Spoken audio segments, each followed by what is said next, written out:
Hello and welcome back to Roll the Bones. My name is Rob, and joining me as ever are my magnificent players, Matt, Dom, and Mike. And I shall be asking them that immortal question that you find in the sewers, that question that you find etched into the wall of a public toilet. What happened previously on Nights of the Apocalypse? Something funny, clearly. Something very funny going on. I don't know what toilets you've been into, Rob, Literally, to find that etched in there. Just as the stream started, I did a mega burp, and you can literally, as the cameras come on, it's just, hi! It's just me doing that face. I was like, oh no, it caught me. I'm devastated. Incredible. Well, Perfectly amazing. timed. At least you're muted. Well, whatever. So, yeah, absolutely. It would have been much worse. Previously, we entered the castle. We were in A combat. We were in sort of a library situation. Well, it was. We were mid-fight. It was a study, I think I would call it. There was a library we'd been through, and then we were in a study. Yes, and we just started fighting with some candle golem for The lack of a better- candelabros. the candelabros. Candelabros. Candelabros, yes. And they were actually pretty nasty. Which feels like a They were pretty rough. We did chunks of damage and we fought back, but they had some decent damage reduction. And even though they were sort of constructs, they were magical in nature and were blasting fire at us and Casting haste. casting haste. Attempting to, Immediately dispelled that shit. Yeah, I mean, they did us. I think they did all of us a chunk of damage, actually. Occasionally, wiped out all my summons, which was impressive. I think that's the first, to be honest. I don't remember that happening. If it has happened, not often, certainly. Well, I mean, they've got damage reduction and fairly high hit points, so it is hard to wipe them out. But they annihilated them, bypassing all their damage reduction. Yeah, Silaster took out a bunch in one room, and Ansel and Obsidian chipped away at the others in the next room. Double teamed them, DP'd them. But Eiffel Tower. DP'd them. Not DP. Oh, I'm gonna. they did have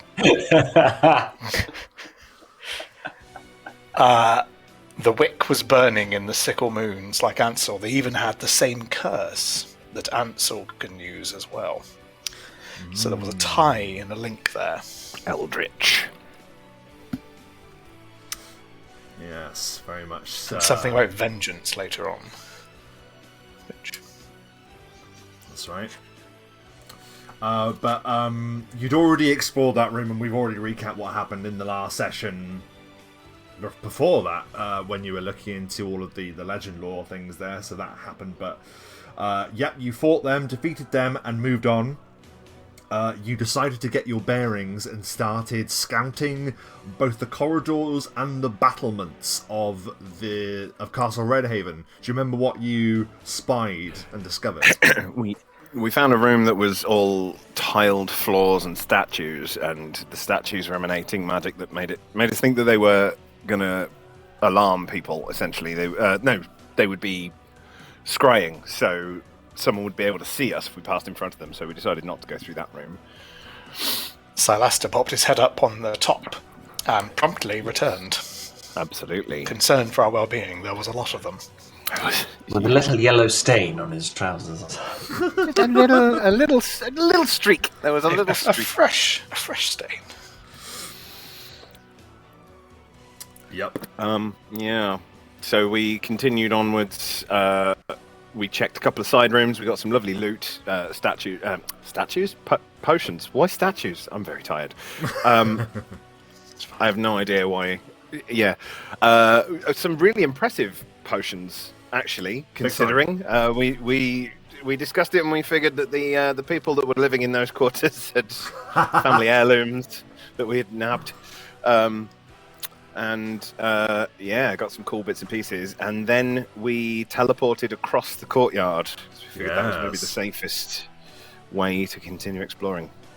Yes, from one murder hole to the next, you passed from one side of the gatehouse to the next, arriving in a sort of mirror armory kind of place. Imagine that if this place was to be defended, this is where people would rush to take up arms. Yeah. We explored forward a little, and we found a room that had a powerful undead in it, because I was using Detect Undead, but we sort of had a rough idea where it was, but not what it was. And we heard Orcish. We heard a bunch of Orcish, so we decided that we would bust in there. Oh no, Silaster did the mega rolls. He did some amazing stealth rolling. Oh my god, yes. To open the door, he was just invisible and checked out and scoped out the room and managed to get a good idea of what was in there, and we got a surprise round. You certainly did. Now, the surprise round was particularly effective. You burst through, first of all, just to recap, that there were 5 orcs inside and 2 bugbears as well. You struck with at them with ferocity. Silaster, do you remember what you did in your surprise round? I teleported over to one bugbear, and I ballista threw him into the other one, knocking them both prone. That's correct, dealing 28 points of damage to both of them. As they collided and then both fell prone. So that was your contribution to the opening gambit. Ansel will come back to because he's just refreshing. Obsidian, do you remember what your opening gambit was? I do. I burst in and did Waves of Exhaustion, which was a massive cone of mighty necromantic power. Actually, it was his top level spell that he's not used before, and essentially just wiped all of these guys out with exhaustion completely, putting them at -6 to strength and dex and half movement. It was nice. It was nice. Absolutely. And it seems that we don't have a Dom, so I will say... He's sort of popping in and out, isn't he? Yeah. As I recall, Ansel was... he rushed in, and while his attack missed, he was still able to make a successful charge, which allowed him to activate that fearful presence aura. So not only were they then exhausted, but they were all shaken by the event as well, by Ansel charging in. We described it as him just running through chairs. Like the way I imagine it, I listened back to the end of last session because I wanted to just make sure that I had all the surprise round stuff. I'd written it down anyway, but I wanted to listen back to it. Do you ever see when someone gets annoyed in a pub and they're really drunk and they're gonna start on someone and they just run at someone, but they just run through chairs rather than moving them out of the way? And there's a really specific example. Sounds like I've been involved in lots of violent altercations. I've not. It's just what I imagine we've all spent time living in Coventry. We know. We've all seen that. We've heard someone threaten to fist someone up. I'll fist you up. Still here. I'm gonna fist you up, mate. So Yes. Yes. We understand. We gotcha. We were just saying, Dom, that Ansel's contribution to the surprise round was a charge. While the attack missed, the charge still activated that power of yours that led to the orcs, 3 of them being shaken as well as exhausted by Obsidian's power. Yes. But I collided with a chair, which is why I missed my actual attacks. That's right, yeah. Yeah. Okay, and it was at that point the undead presence made itself known. It became revealed. Now, sadly, you failed the religion check, but I think we can all agree that we've played enough D&D to know, for you to know what faces you. Pretty sure, yeah. So even though the characters may not necessarily know, it's fairly obvious that a powerful Dread Wraith manifested itself into corporeality or incorporeality in its hovering above, and it said that it welcomed you to the feast, leading you to believe that perhaps this is a wraith of the hunger itself, perhaps. Very polite. And yes, very polite. And as we consider that, that is where we return to the strangers.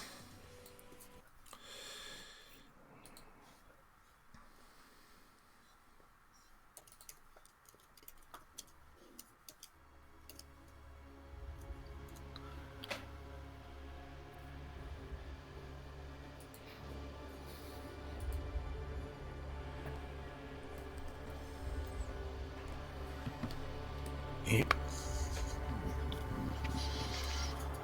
Initiative had already been rolled last session. The surprise round is concluded. We now fall into initiative. The Dread Wraith rises. This cloak of shadow that ripples all around it like a wave of darkness flows behind it as it moves, and you can see Silaster looking up. This thing is billowing its robes billowing in a non-existing breeze, and in its hand there gleams this pale sword.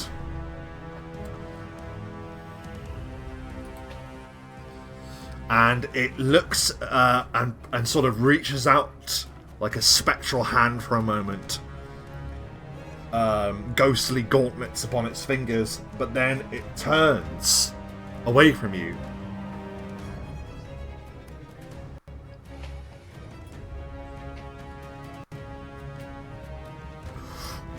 And it glides over to one of the fallen bugbears.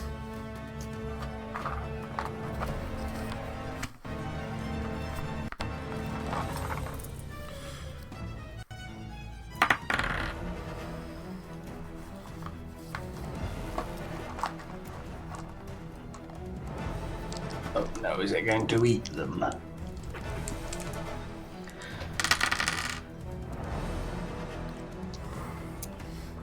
This wraith rises high and says, in that faraway, hollow voice, "Your sacrifice is welcome," and drives this spectral blade into the bugbear, doing enough damage, thanks to Silaster already injuring it, to kill it in one.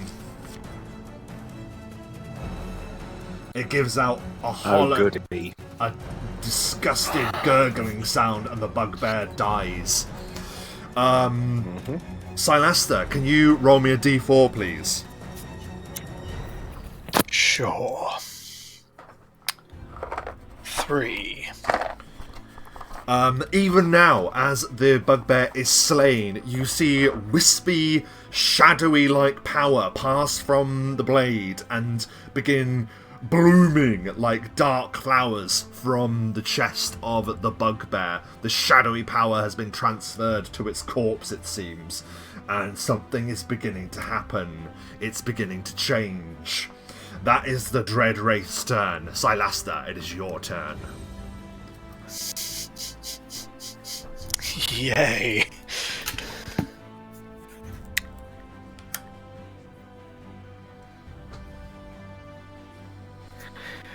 Well, I think we're going to need all the help we can get here. As a movement action, I'm going to take one of the magic fang potions as I spray that into my mouth. Yep, the atomizer does its work. I mean, I know I've got the ring, which means I can benefit somewhat. At least I got a fighting chance, 50-50, but any extra damage boost is going to be good. And then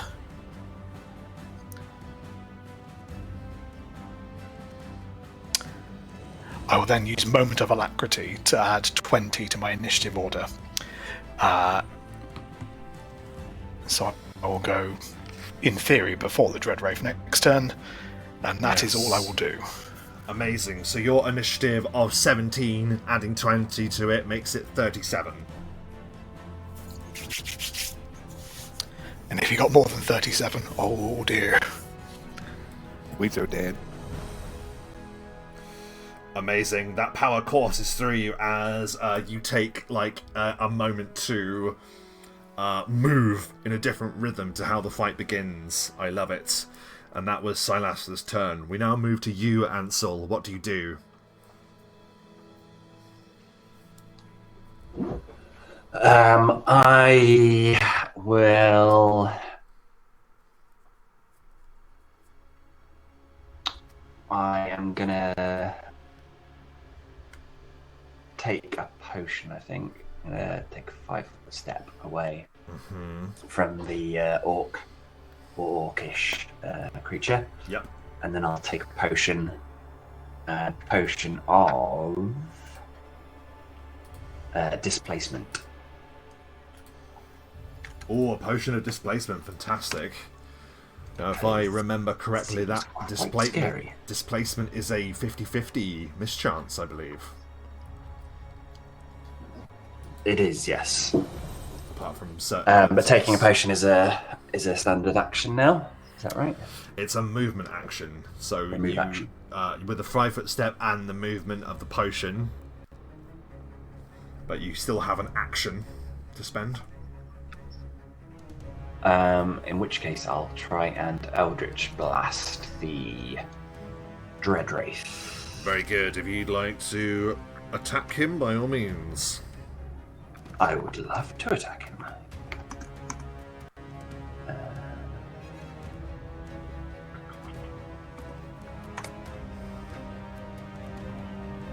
It's rolling the dice. 23 to hit. 23 to hit. His touch. Now, I need you, first of all, that will hit his touch at armor class, but will it? I need you to roll 50-50 for me, please. So, whatever... what are you going to use? What you can use a D4, 1 and a 2 is a hit. I use a D2. I'll toss a coin. Okay, toss a coin. 1 is a hit, 1 2 is a hit, 2 is a miss. Perfect. Fuck. The Eldritch Blast just goes through the creature, exploding into the wall behind it.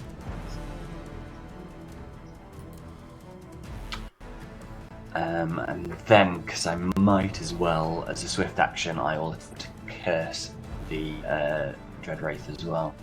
So if it's curseable, DC 19 will save.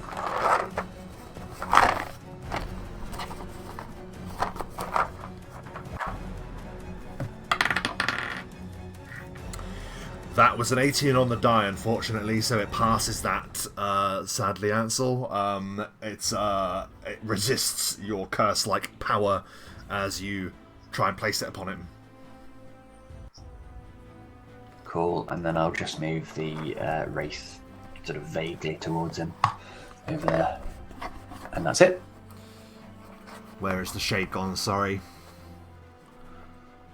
Am I missing him? Oh, no, he's there. I see him. Yeah. Sort of in the middle of the room. Yeah. Right in the middle. Amazing. That was Ansel's turn. Now, this bugbear is slain, but we'll make a little mark next to him. Bugbear 2 is going to stand up, so we'll get rid of that mark that he had on him. So we use half his movement to do that, and we'll look down at his fallen brethren in terror. But a voice will say, "Go, thrall. Bring them to their knees." And the bugbear sort of appears to respond to the wraith. He hoists what looks like a javelin from his back.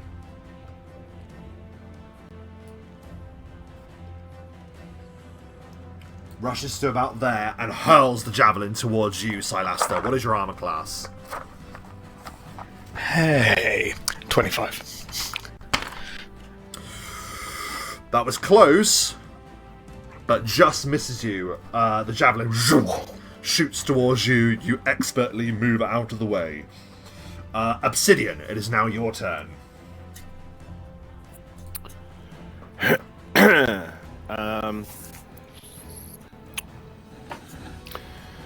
I'm going to move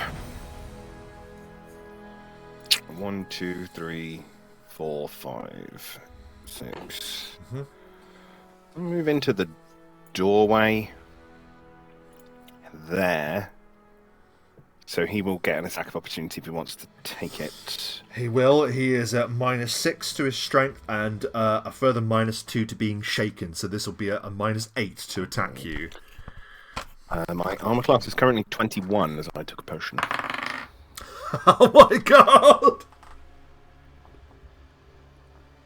Possibly a critical. Well, Oh. That is a hit. That is a hit. So he swipes this. Which one is that one? That's number 5. A falcon. My goodness. Swings hard at you with a falcon. Some of you may realise as well that has a lower threat range anyway. So he will do 10 points of slashing damage, Obsidian, as you move out of the way. But I imagine most of that is absorbed by your damage reduction. You move away. the old damage reduction, I take 4 points of slashing damage. Okay, that's fine. I move over to here and I cast a spell on myself. Okay. That is my turn. Very cool. The spell is cast upon you. We now move to the orcs. And they each give like a droning growl, droning from the exhaustion that plagues them.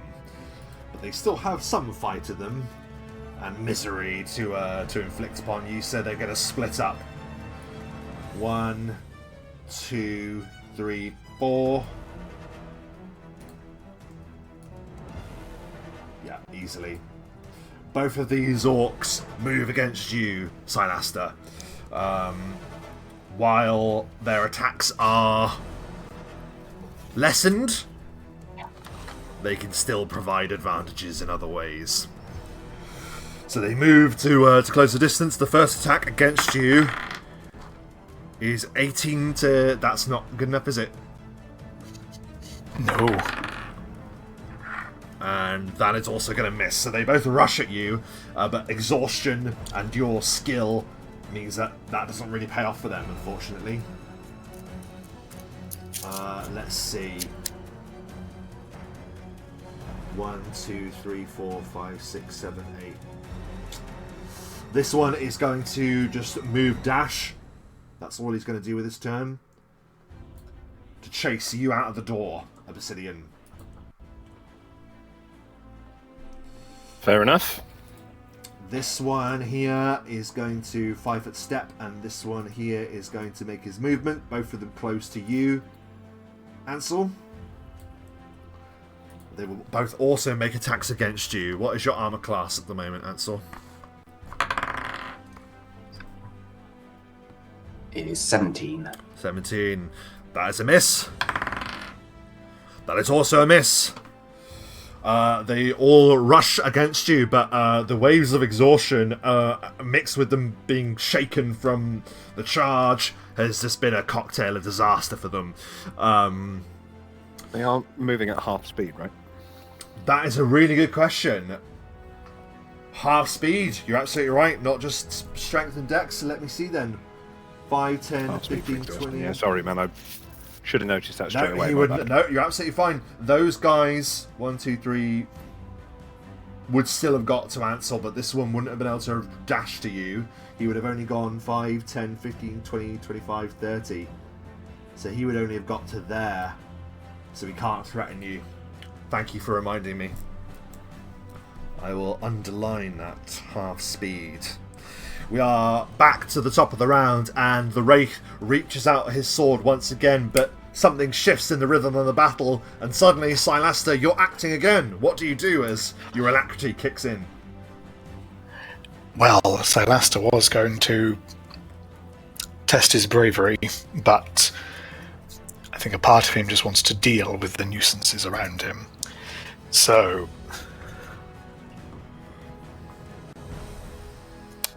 Silaster will switch to his Child of Shadow stance. Okay. And how high is the table? Any issues if I just jump on the table, so You to can, speak? you can just get on the table. It won't cost you any extra movement. That's fine. Cool. I take the long way around to travel 10 feet to there.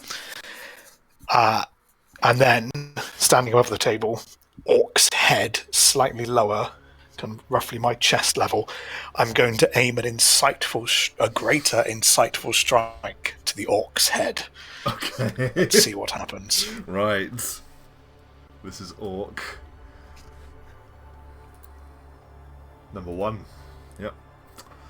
And I've got Magic Fang on, so that is possibly a critical. Well, this one is one of the 31 Orcs. hit? You know what? It actually does, funnily enough. So that is a confirmed critical. Allow me to get the table open. Let's have a quick look. Make sure I get that open. I'll be honest, critical multiplier here would be irrelevant. So a fun effect to go with the strike Would be irrelevant. Is it because it's already been multiplied or something? It can't multiply a skill check. Gotcha. It's already done within the thing. So standard or an effect would be great. Okay. Oh god. Desperately trying to... Here it is. And I will do that. Okay, if you'd like to roll a D100 for me, please, Silaster, as we get to the critical table. 77. 77? Now, that makes no sense whatsoever. But we'll go with it. So, you somehow, from aiming at his head, he sustains an ankle injury. So you hit him really badly, and like he staggers backward wildly as you belt him in the head, and he turns over on his ankle slightly. So it's so hard you ankle. It is a ankle injury minus 10 to movement for 1d4 hours, and he takes 1d4 dex damage. So if you'd like to roll 2d4, 1 for the duration, 1 for the dex damage. Tell me which is which. I've just primed the damage, so if I do my normal damage... Please do and the then damage effect. first, yeah. It's still critical damage as well. So 46 for the... because I can't multiply a skill check. Oh, I see. Gotcha. And then how much for the dex damage? D4 for the dex damage. 1. Taking into account that his ankle snaps during this moment, how do you kill the orc? I hit him so hard in the head that he kind of recoils on the spot. Basically, he sort of bends in a weird way as his body's going one way and his head just suddenly shoved in the other direction. Oh my god, and because that's of horrible. that, his ankle just kind of bends with it, and for some reason he just crumples on the one foot as he drops down. Oh, He just that's the goes bit in the down. movie theatre where the whole audience goes, Oh. Ooh. Amazing. Well, he falls to the ground. You've done your movement and an attack. Anything else on your turn, Silaster? That's it. Right. It is now the Dread Wraith's turn. And is going to...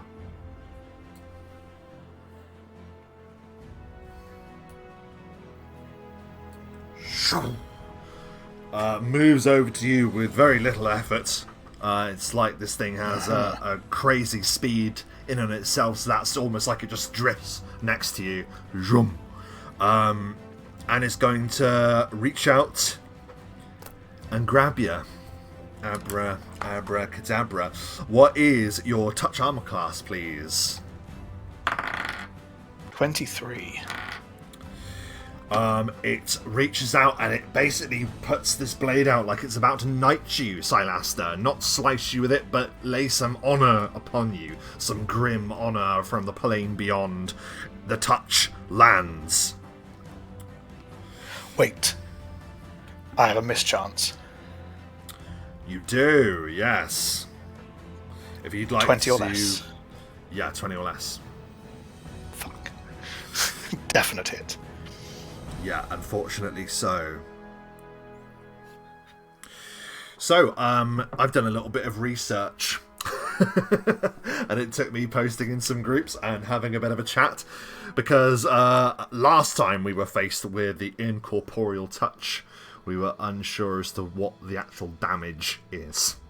And I'm very happy to let you all know that I know what it is now. It's untyped. It is just damage. so after all that, I was like, it must be something. No, it is literally just damage. It's literally just its own thing. So first of all, it does 9 points of damage to you, Silaster. Now, it struck you with this. Let me just see.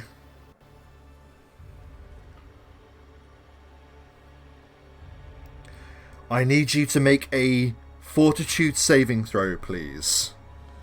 DC 25. I'm going to use my mind over body counter, because... You know I'm serious when I tell you what the tell you what the DC is. PS, don't fail. Don't fuck it up. 29. Whoa! So this blade is rested upon you.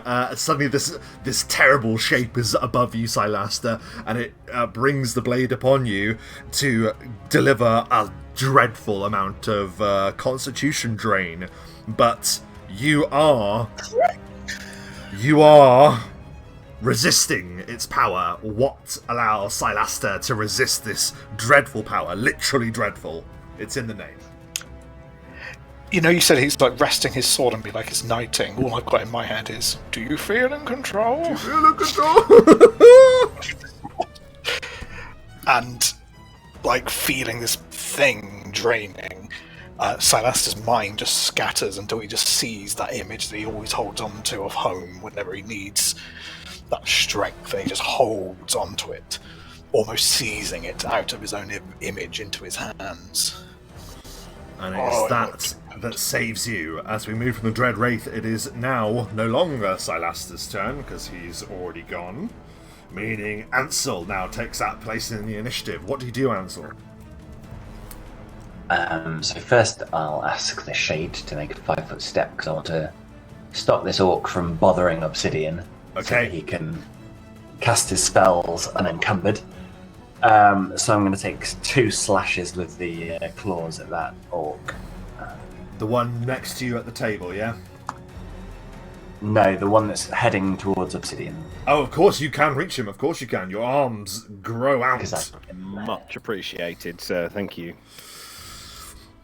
Yeah, Ansel missed Spent a lot of time in this over castle there. saving my ass. Like a lot. Ansel's my own personal bodyguard. Well, it's because you have the useful spells. So the first attack is 23 on his touch, and the second is 19 on his touch. Both hit the Thrall Orc's touch armor class. Is rushing towards Obsidian, but these claws wreathe out and strike at him twice. Do the damage. 37 points of damage. Oh my goodness. What is it like as you slay that orc immediately? So I think he's running towards Obsidian like at full pelt, and he just doesn't see the claws come stretching out, and they just bisect him. And then another one slashes him just into like basically into It's the corridor in Resident Evil. Yes, exactly. I love it. Nice. Yeah, it just in a pool of black blood collapses to the ground in whatever pieces you deign to leave it in. Anything else on your turn, Ansel? No, that's it for me for this turn. We move to the bugbear. That is one of the few combatants that doesn't have any conditions on it. It is just wounded. He is going to... I mean, you're in range. He's just going to rush you, I'm afraid, Silaster. As you would expect of a big bugbear, massive, gleaming, bloody morning star from his belt will rush, and just beneath you, almost your height, even was you're standing on a table, he swings this brutal weapon at you. Armor class 25. That is a 19 on the die. That is a hit. I want to see if that is a potential critical on a Morningstar. It's not. But that is a hit. But you have a mischance. I still have a mischance, yes. So let's see if that is the case. It's a miss. Oh, he rolls a 3. What is it like as the Morningstar swings for you? And it was going to hit you, but then it doesn't. I think there's the Dread Wraith as well is corrupted that image of Silaster just being in the way in the shadow of the Wraith there as well. Silaster was able just to almost use that to his advantage just for a moment. Very good. That was the bugbear's turn. He rushed and struck. Obsidian, it is now your turn. Okay, I'm going to try and grab Obsidian without closing the door. Oh, sure. Hey. Yeah, you're right there. It worked. So I move to here, which I think I can do. Let me just double check that movement. 5, 10, 30, 15, yeah, 20, good. 25, 30. Yeah. Which means that Dread Wraith is now easily within range. I hold up a hand, and using my advanced learning, I use a spell that I have never used. And you can see that it causes him a small amount, not a small amount of physical pain to do it. But he fires off a ray of energy. But I'm not going to describe it if it doesn't hit because I don't want to. Okay, so what are you going for? Is raise his touch? So this is on his touch armor class. 20. Is a miss. Oh, fuck. I'm very sorry. Oh dear. Oh dear, oh dear. Not changed. Gonna... Stats straight from the book. Unfortunately, 20 nope, misses absolutely the touch not a problem. class. I will mark the spell off. Yep, so this spell goes off. A ray goes towards him, but it just doesn't get him, and Obsidian is caused pain as he does so. Damn, gonna need to figure out how to lower his armor class a tiny bit or raise my attack a tiny bit, because You can borrow the shade if you want. if that will do that, that would be incredible, because anything to make that spell hit is going to be... But that's all I can do, I'm afraid. That's my turn. My goodness, an obsidian... as a free action, I will activate my fear aura, just so that you're aware if any of them come near me. Okay, that's good to know, because that means that orc next to Silaster will fall into that fear aura, I believe. Is it 20? 20 feet? No, it's 10. No, it's literally in the square next to me. Oh, If okay. they're within melee range of me, they have it. Otherwise, no. So Okay. So they're alright. Yeah, that is a bit much. That's like a dragon. So that's it. That's a shame. The beam or whatever it is lances out, but the wraith just moves into a different place, evading your strike. Now, because you've moved closer, Obsidian, I'm going to give you another religion check. Sadly, you rolled a 1 last time at the end of last session, so I'm going to give you another shot. I did, yeah. Not very good, is it, considering he's a necromancer? Well, listen, unlucky. I rolled a 2 this time. This is a wraith of some kind. You are unsure Right, of some kind. You are unsure of what's happening to the bugbear that now appears to be further eclipsed by black breathing energy. I might suggest only that Obsidian would have an educated guess at what might be happening. You to can the have a bugbear, guess, because sure. he knows about incorporeal undead and how they come to be. Sure. So I think when you're slain by one, you eventually become one. I think that's the idea. But I don't know the details or how long it takes, Do you or whether remember you're what a Dread you Wraith rolled or a on Wraith. the... Do you remember what you rolled on the d4? Good to know.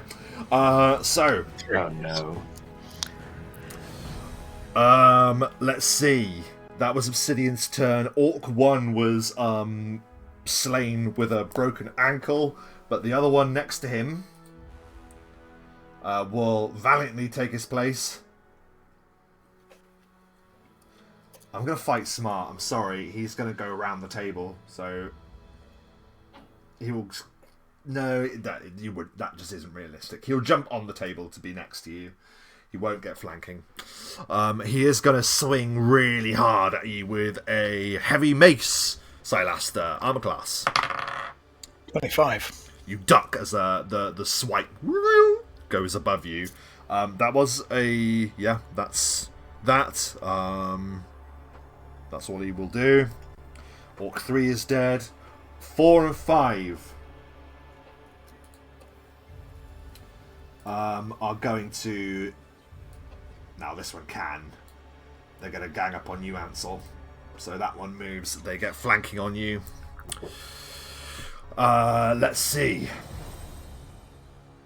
4 is going to go for you. What's your arm class? It's 17.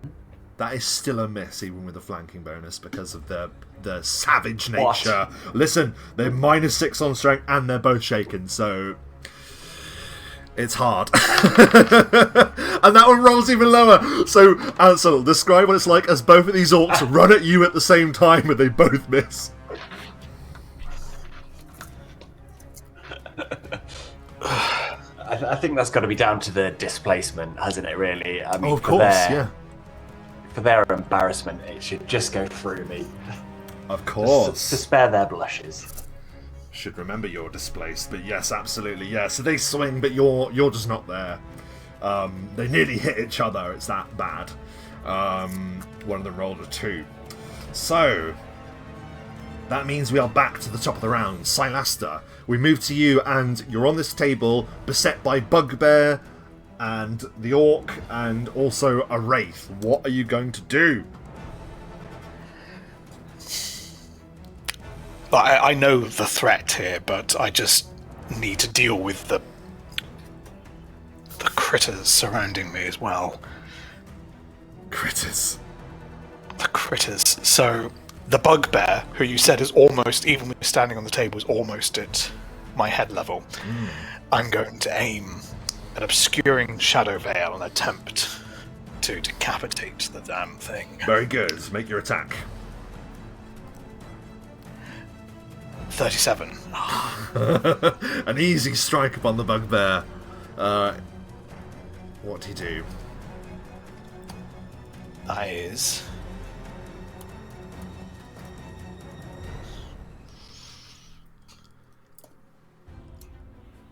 50 points of damage.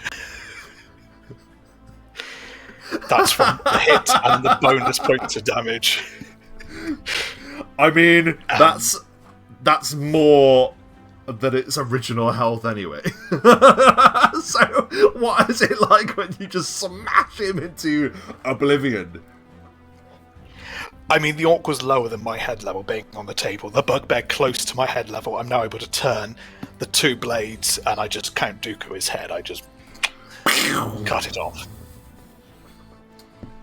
Oh my goodness, yeah, and his head, whatever's left of it, bounces across the mess hall. Incredible. Absolutely incredible. Anything else on your turn, Silaster? I'm going to tumble away. Good idea. Both of their threat range is 17? Yes. I'm not passing. I don't need to roll that then, so 5, 10, 15, I get to there. Yeah, you roll and there's that step that you sort of like the raised part of the room there. You sort of like roll off that and shoot across into the middle of the mess hall.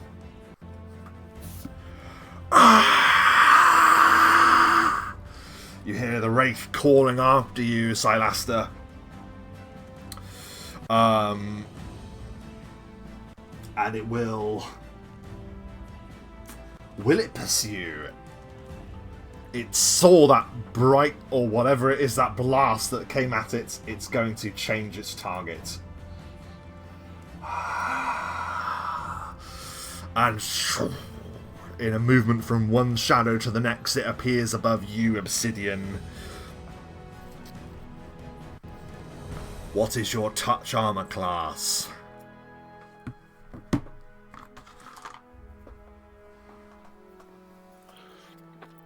I think. Hang on. Does natural armor go on touch armor class? I can't remember. I don't think it does, but I'm not sure. I just realised that I got an extra point of armor, and I didn't know if I'd changed it or not. That's all.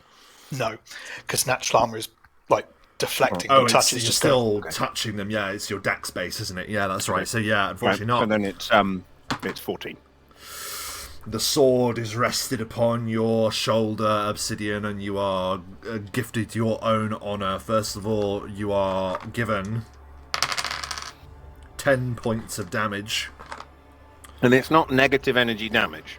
I promise you, this is the sole reason I was looking into this. That's really yes, weird, it is. though. I promise you, for for weeks. Right. Because I was like... Though.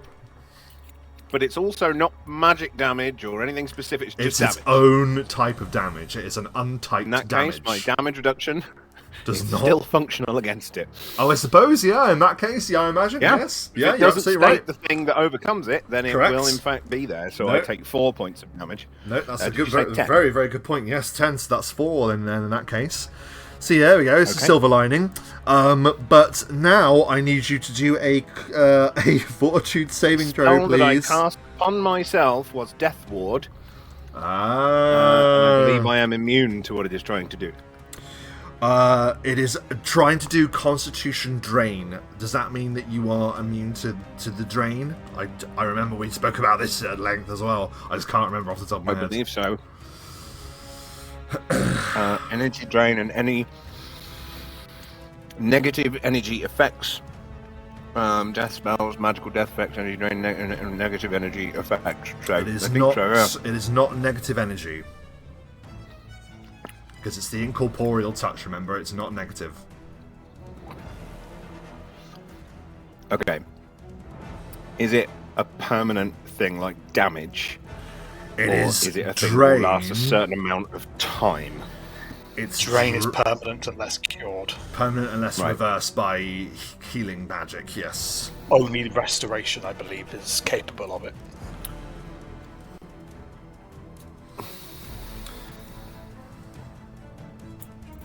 I don't know. I do, because sadly this is exactly the reverse of the situation with the watch, where actually yeah, they were doing something that you were resistant against. I can't remember exactly, but yeah, sadly it's not negative. It's not a negative energy effect against you. This means that I'm afraid I'm going to have to ask you to make a DC 25 Fortitude saving throw. What a fucker.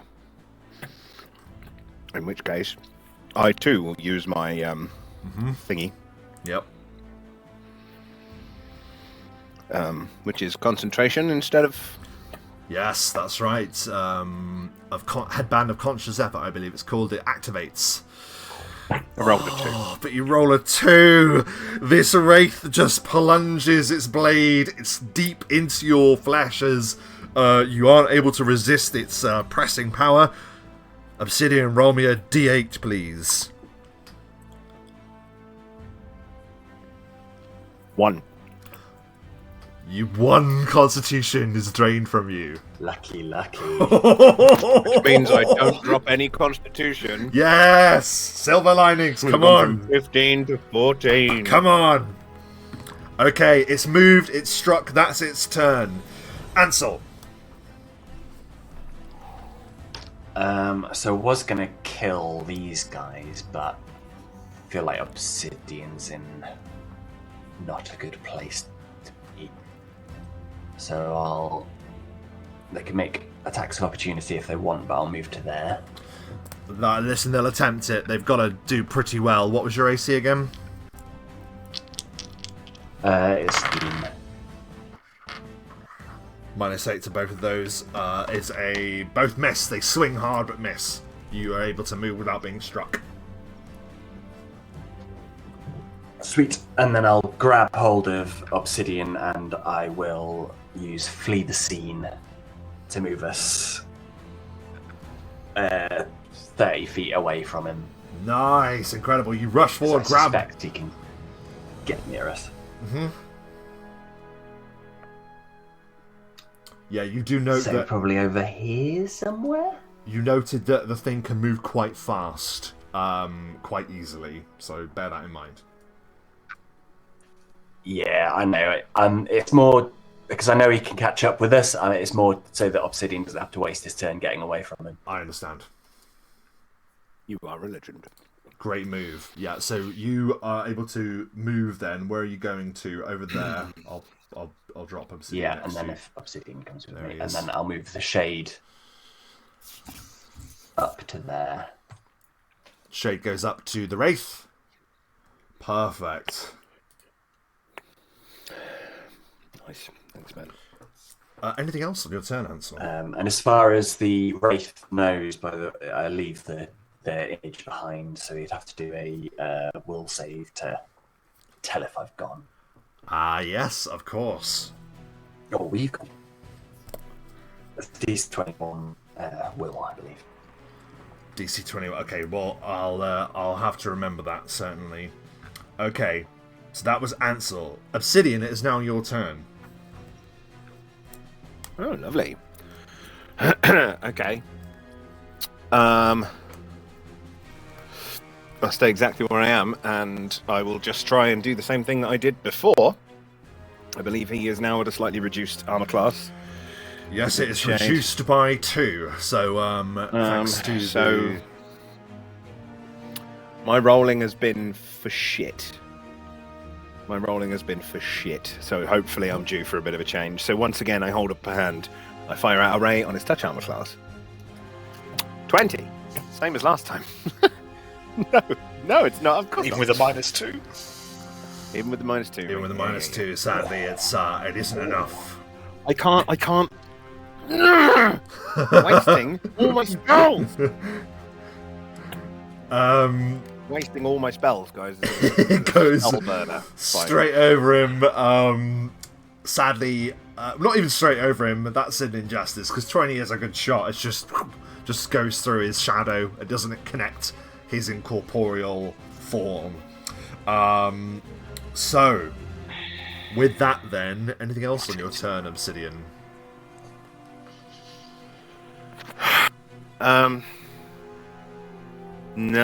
No, I don't suppose so. Just stand where I am and hope. You see now blossoming into shadow and is a figure. A figure where once the bugbear stood.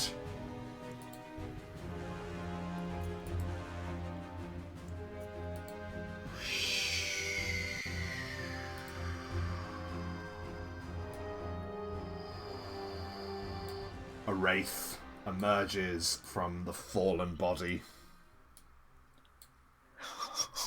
and will now act on the next turn.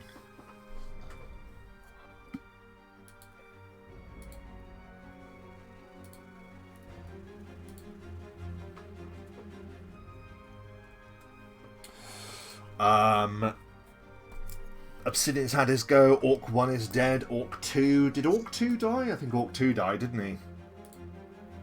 Yes, Orc 2 is dead. 50 damage.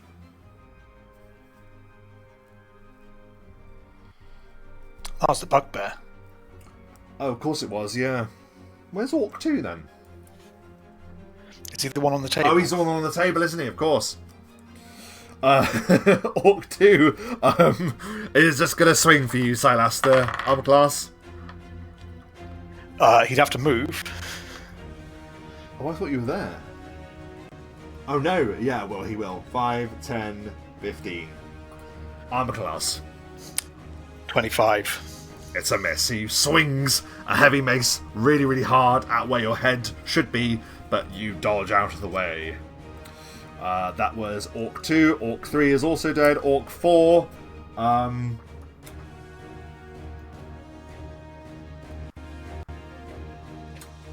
I think we'll probably it was targeting Ansel, so we'll probably have to do that check to see if he thinks Ansel's real or not. So, welcome back.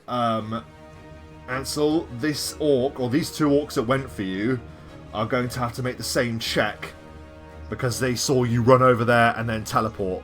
So what was the will save? Yeah, that makes sense. DC 21. They'll both try and make it. So they both rush. So this one's going to rush and is going to try and strike it 5. Oh no, hang on. They're at half speed. 5, 10.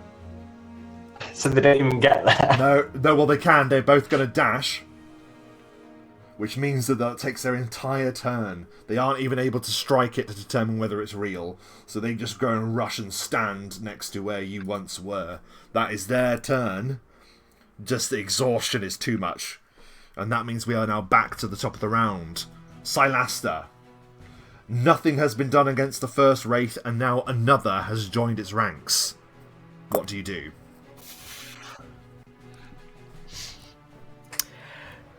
As much as I want to lash out, I need my defences about me. So I will use a swift action to drop into the Pearl of Black Doubt, as I'm not going to be moving for a while. And then I'll use a full round action to reset my manoeuvres and focus upon my defences. Very good. The Wraith, Wraith 1, I should say.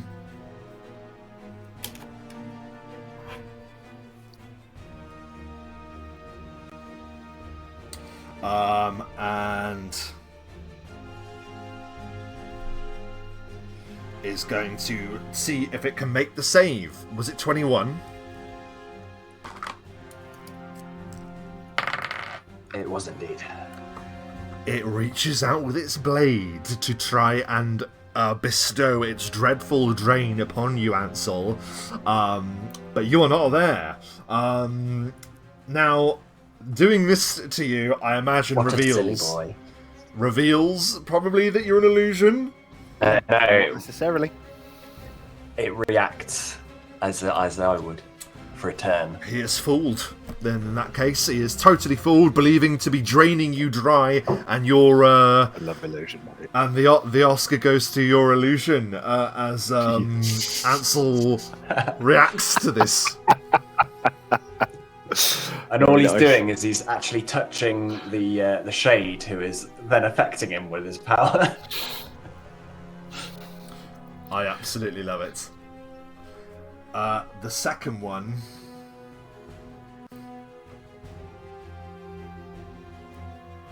Five, 10, 15, 20, 25. Easily. The second one drifts over the room and will fall to land next to you, Silaster. And he's going to touch you. Can you give me your touch armor class, please? 23. Didn't ask for consent.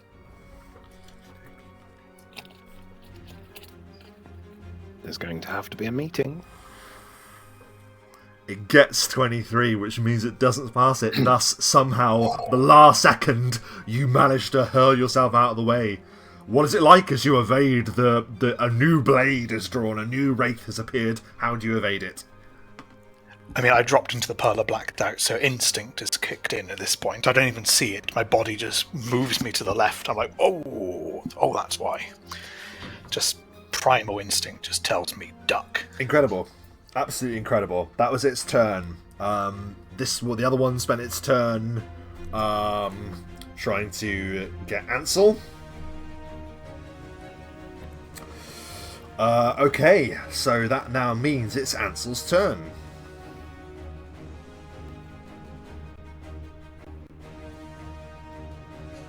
Fantastic. I'm going to move the shade 5 feet to affect all of the people in the same area.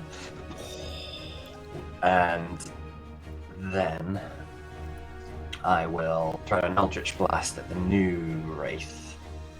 The new Wraith, okay. Yes. 22. Is a miss, unfortunately. Yeah, I thought it might be. That's annoying. That's fine. And then I will On his also touch. try and With the -2 as well from the very similar roll. Yeah, even that's with on the the new- -2. smaller one. Correct. Well, it's the same. Tough. It's the same creature has I risen. imagine its touch is the Oh, same. I see. I thought it was in a other classes different. I as thought it was a well. weaker version. Oh fuck. Oh Right. no. Then I'll try and curse that wraith as well. Why not? DC 19 will save. Some -2 to save. Oh no, sorry, I understand what you mean, Matthew. No, you're absolutely right. It does seem like it's a slightly different creature. Sorry, but it does appear to be roughly the same size, is what I meant. Oh, I mean, like I thought it would be slightly easier to hit, like a slightly lesser version of the main wraith. But obviously, its touch armor class is still Insane. insane. Bear Or with. the other one, I just want to really check something. insane.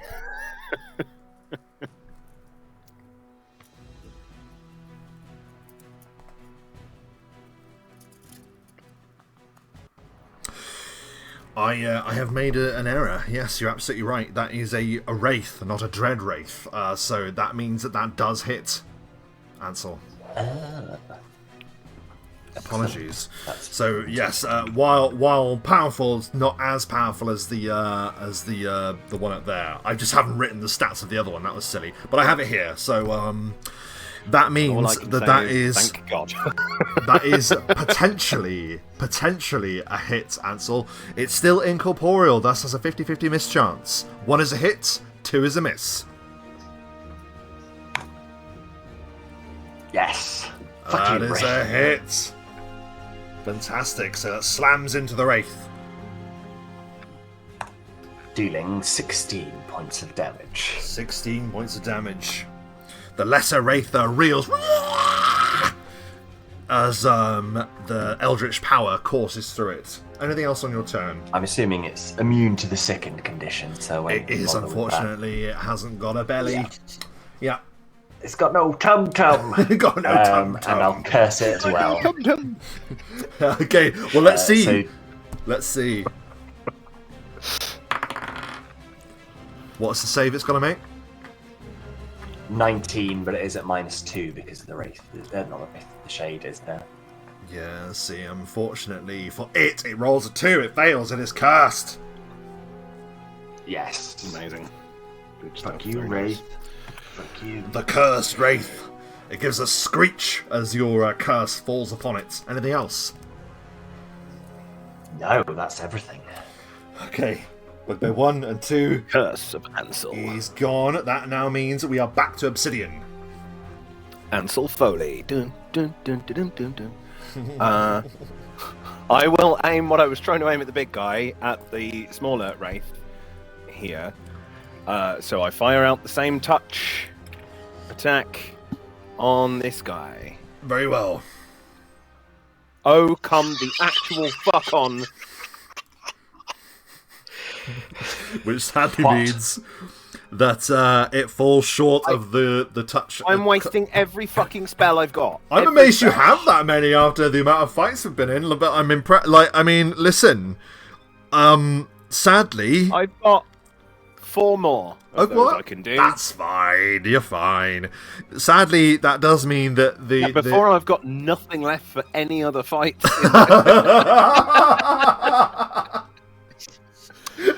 Fuck's sake. the blast. What is going on with the dice, man? I've not rolled above 10. The blast shoots towards it, lances towards it, but sadly, it is not there at that second. Incorporeality defends it. Okay. Anything else on your turn? No. And incorporeality didn't defend it. Now, I just missed. I want to remind you that your spectral hand, you might already realise this, but your spectral hand is still just hovering outside Obsidian if you want to do anything with him too. I know. Okay, just thought the I'd spectral hand is remind you there. he's there as well. Okay, then. Unfortunately, it's a ray I'm trying to do, which is a ranged touch, and the spectral hand, at a bonus, can deliver touch attacks, not ranged touch attacks. So Silaster, what is your armor class? 27. The orc swings the heavy mace at your head, but you just aren't there. You step aside as the Pearl of Black Doubt is truly giving you peerless defense. That is his turn. The other orcs here are both going to try and swing at Ansel, illusionary Ansel, that is. Now that they actually are there, they get to strike at it. That will have gone by now. Oh, then they're going to look around. So they won't think it's still there. Okay. Oh man, they're just going to go for the nearest target then. Sorry, Silaster. That's alright. They're just ganging up on you. And one with a falcon, one with a battle axe. They're all just swinging wildly at you. 27, was it? Oh no, that's gone up again, is it? First one's 29. Fucking hell. No. No. Second one's 31.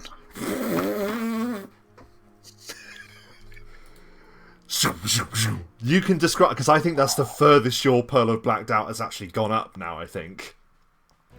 What is it? What do people, if they're looking at you, if we're seeing this in the battlefield, they're all just going for you at the same time. What does Silaster look like as he has an armor class of 31 and somehow dodging everything? That it's unnatural movement, but somehow, even from a distance, he's bending and moving in ways that would just seem so weird to be able to perceive to do that. But his body's almost just taking control of itself there and just moving around all of them.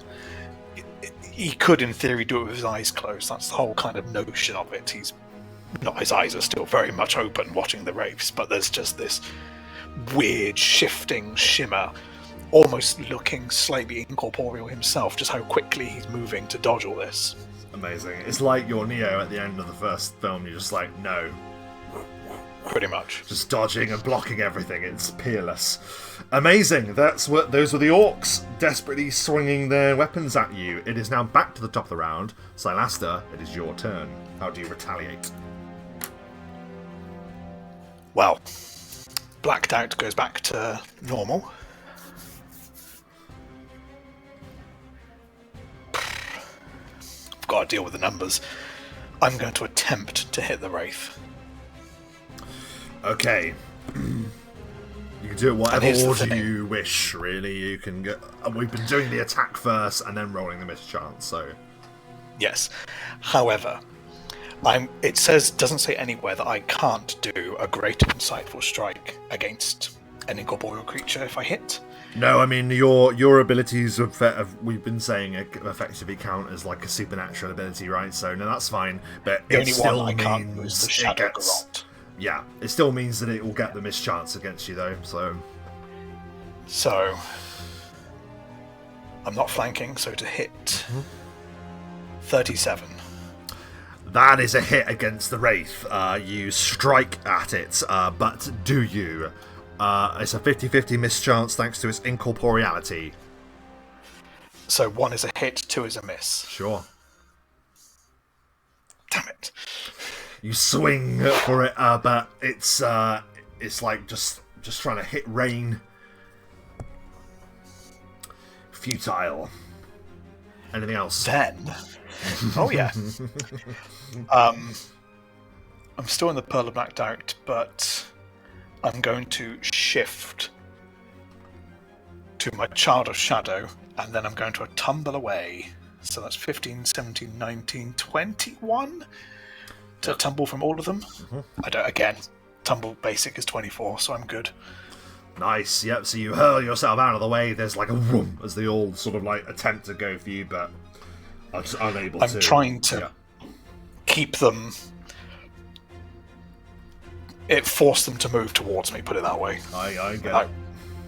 Yeah. I get it. Trying to keep Obsidian between me and Ansel. Very good. Is there anything else on your turn? No, I wasted my most powerful strike.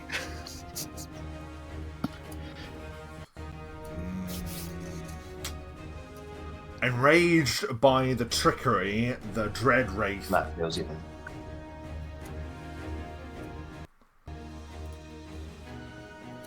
The Dread Wraith is going to move over here. Ansel, what's your touch arm class? Does it now know? Yeah, Dom said it went away. How does it know that that was an illusion? Oh, it went away. Yeah, the illusion's only for a round. Oh, I see. I thought he'd fallen for it and was... Yeah, okay. He did, Fair and enough. the rage of realising he's been tricked is now what is driving him to go and try and hit your touch armor class, which is Ansel. 13. Yeah. Easy peasy for it. First of all, 6 points of untyped damage. And can you please make a fortitude saving throw of 25? Is it a spell or a spell-like ability?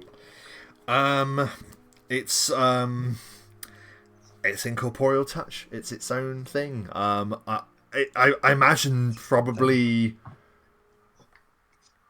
not. I imagine it's extraordinary. Yeah, I think it's just it.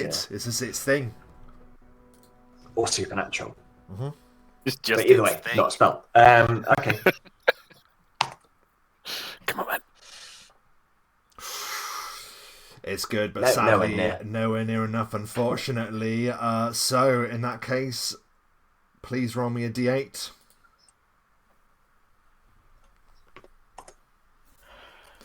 It drains 3 points of constitution from you permanently, Ansel. As it places its blade upon your shoulders, and then suddenly it plunges into your vital organs, ghostly, moving through your person. Ouch. We can restore those. Feed! We'll manage. I must feed. The constitution loss, is that on top of damage taken, or does it just reduce your total and so your total reduces with it? It just reduces your Depends. Are you total. at maximum? Pretty much, not quite. You take it.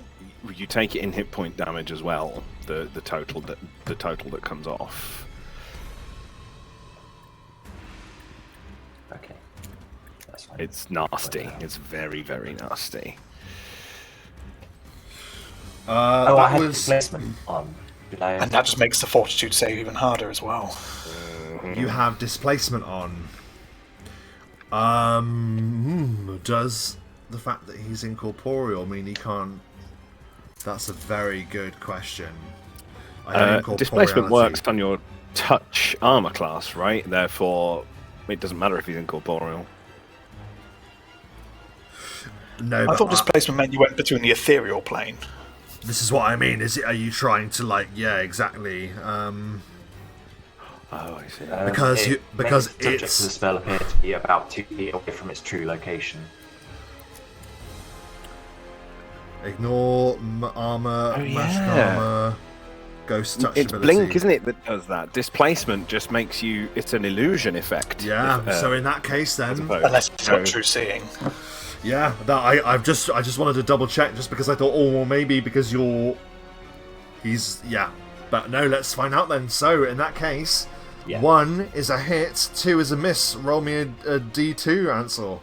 1 is a hit, 2 is a miss.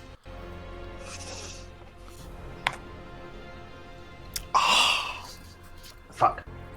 So sadly, the 3 points of constitution damage is drained from you, sadly. Okay, Cool. that was its turn, and it is now your turn, Ansel.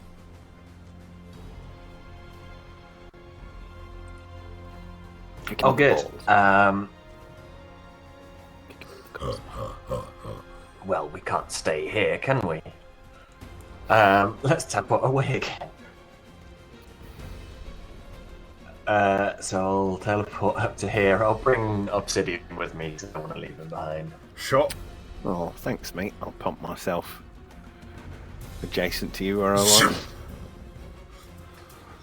It's very nice of you again. Thank you. Once again, leaving your illusion behind, it will have to see if it falls for it on its next turn. Okay. Excellent. Anything else on your turn, Ansel? Because that's a zippity zip zip. Zippity zip zip zap. That'll do. Very good. It is now Obsidian's turn. Well, 3 guesses what I'm going to attempt to do. I'm going to waste another spell. Right. The shade is near this one. This one is much easier to hit. Which one? Which one? It's up to you. In for a penny. Yeah, in for a penny. I'm just going to have to go for the big guy, aren't I? I've got to roll slightly better than I have been at some point, right? Roll 20 can't be that harsh. Never I say point. that. Never say that. I'm facing the right direction. I point. Okay. He's at a -2 from the shade. -2 from the Just keeping shade. that in my head. He's at a -2 from the shade, everyone. Ha ha! No! Motherfucker! It's worse.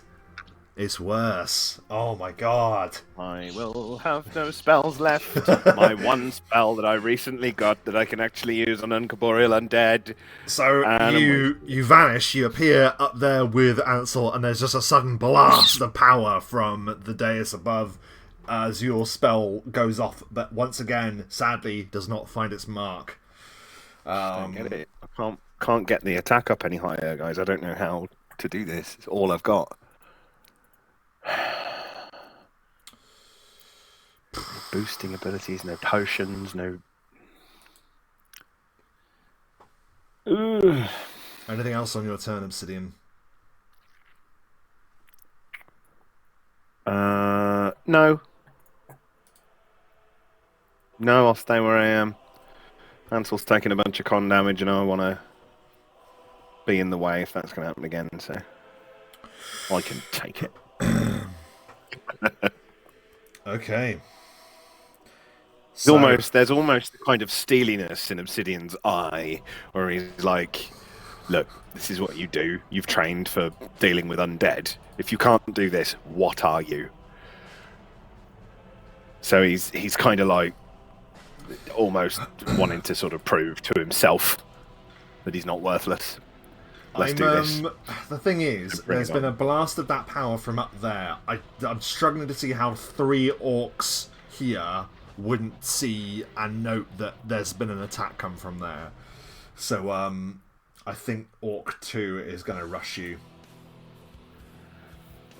The Wraith will have to do its check to see if it knows that you're missing, but the Orcs can still go for you. Orc 2 will have to do a DC 23 will save. Yes, of course he will. He enters that square. He wildly pisses himself as he enters your vicinity as he fails that he save. Is now shaken. Oh no! And he was Along one of the with all orcs the that other wasn't shaken. Yes. No, he actually had nothing. Orc 2 was great. Orc 2 was a champion, not anymore. The others, however, are not so blessed. This one was just going to keep chasing Silaster. Okay. And I think this one will He join can him still as attack well. me, though, by the way, Rob. He's moved and he got Okay, got that's shaken, all their and he movement can't then. Let's deal with their attacks all in one go then. So he will strike. He's only got a -2 then because of being shaken. What is your armor class? But he's already... But and all the minuses from the -6 to strength and dex. Yes. But that... My armor class is 21. Yeah, nowhere near. Yeah, so he wildly just goes for you, but exhaustion just drags his blade far beyond the point that it needs to be to strike you. These two move forward. 5, 10, 15. Can't reach you and attack you. So you have to just do their full movement. Double movement. That's them. We're back to the top of the round. Silaster. Okay. I always have this thing where I'm like, we need to save potions and powerful spells for like boss fights only. I need to stop doing this. So I'm going to spend a move action to consume the last atomizer of my haste potion. Good idea. This is This the boss seems like. Yeah, This is these definitely worthwhile using your resources right now. Yes. Oh yeah. However, that's my move action, which means I still don't get a thing with that, which is fine. Just need to make a note. I've got a temporary boost to my armor class and my attack.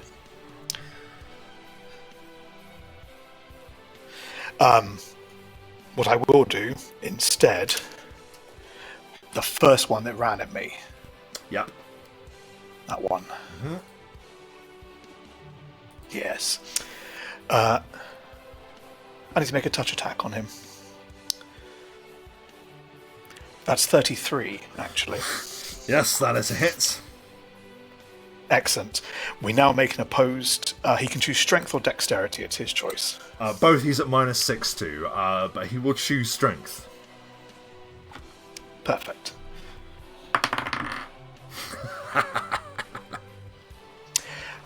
21. 4. Perfect.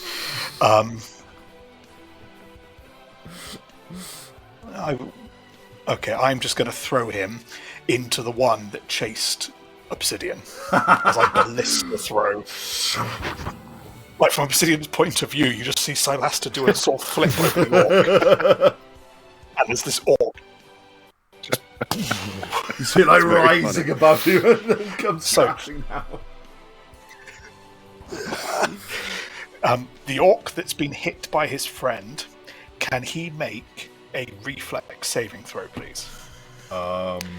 DC 17. He fails. They're both prone then.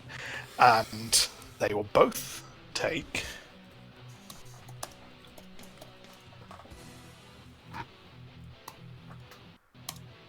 ...27 points of damage.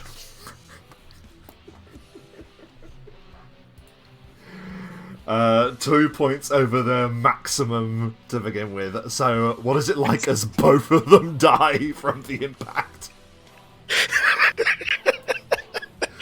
They're prone because they're dead. Like, Silas has taken a haste potion as well, so he's done all this super quick. And, like, I mean, the name's Ballista Throw, and like a ballista bolt, this orc just went flying at Obsidian as it just flew into his comrade and just knocked them both over. And you could just see at the other end of the room, Silas to just give you a very quick nod, like... Oh, that's amazing. That is very, very funny. Okay. Anything else, dare I ask? I will drop back into the Pearl of Black Doubt, and that's the end of my turn. Okay, great. It is now the Dread Wraith's turn. He must make a will save of 21, is that right? Correct, and he's also at -2 because of the shade being Because of behind the him. shade. Sadly, that is an impeccable roll on his part, and he does not believe your image this time. So knows this to be a falsehood.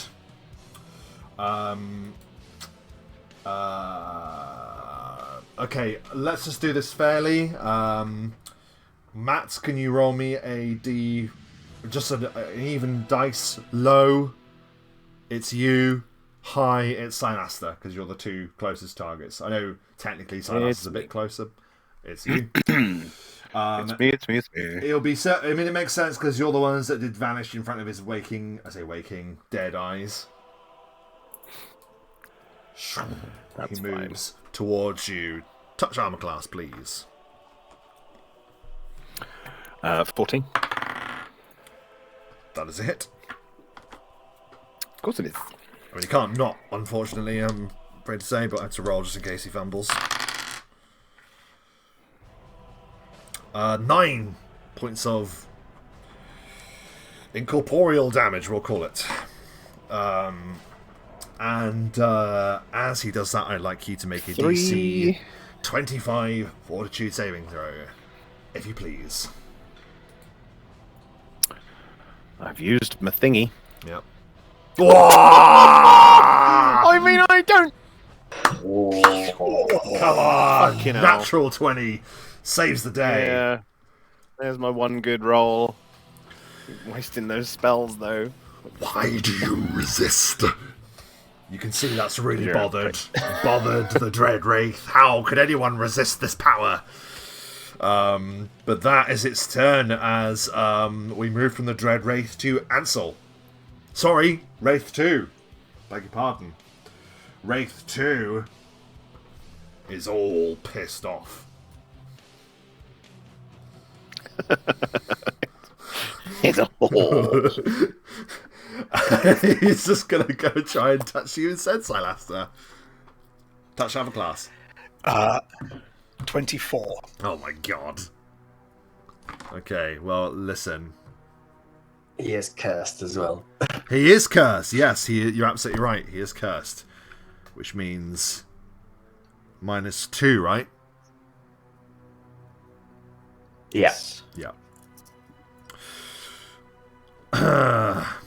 Okay.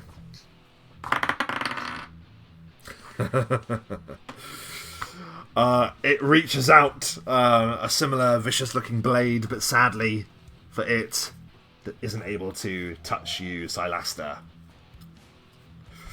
That is its turn. It's kicking in. It's now Ansel's turn. Okay, Matt, Obsidian, this is up to you. I can either take you away from the creature to give you a bit of distance, or I can give you something that will improve your chances of hitting it. I'm going to try a different spell that might improve my chances of hitting it next anyway. So maybe let me do that this round, and then if you've got something to improve my chances of hitting it, let's try that next time.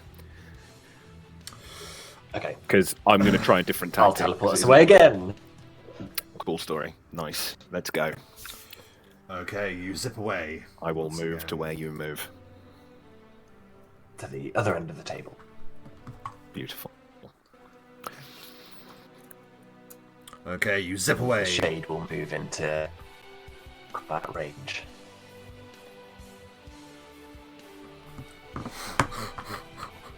Okay. Anything else? Nope. Okay. Obsidian, it's your turn. Okie dokie. I'm just checking something. No. Okay. So Shane's there. The spectral hand will come zooming in. Now, the spectral hand, because it's spectral, doesn't have the miss chance that anything else has, because it is also incorporeal. So I'm just going to go for a touch attack. It's at -2. It does a better touch attack than I have been doing. So let's see what we've got. You motherfucker. It's still not enough. No, it's never enough. It's never enough. Waste another spell. Another spell fires off through the spectral hand, but sadly, it does not. Different level of spell, so it didn't waste one of my Yeah. very few chances at my good spell.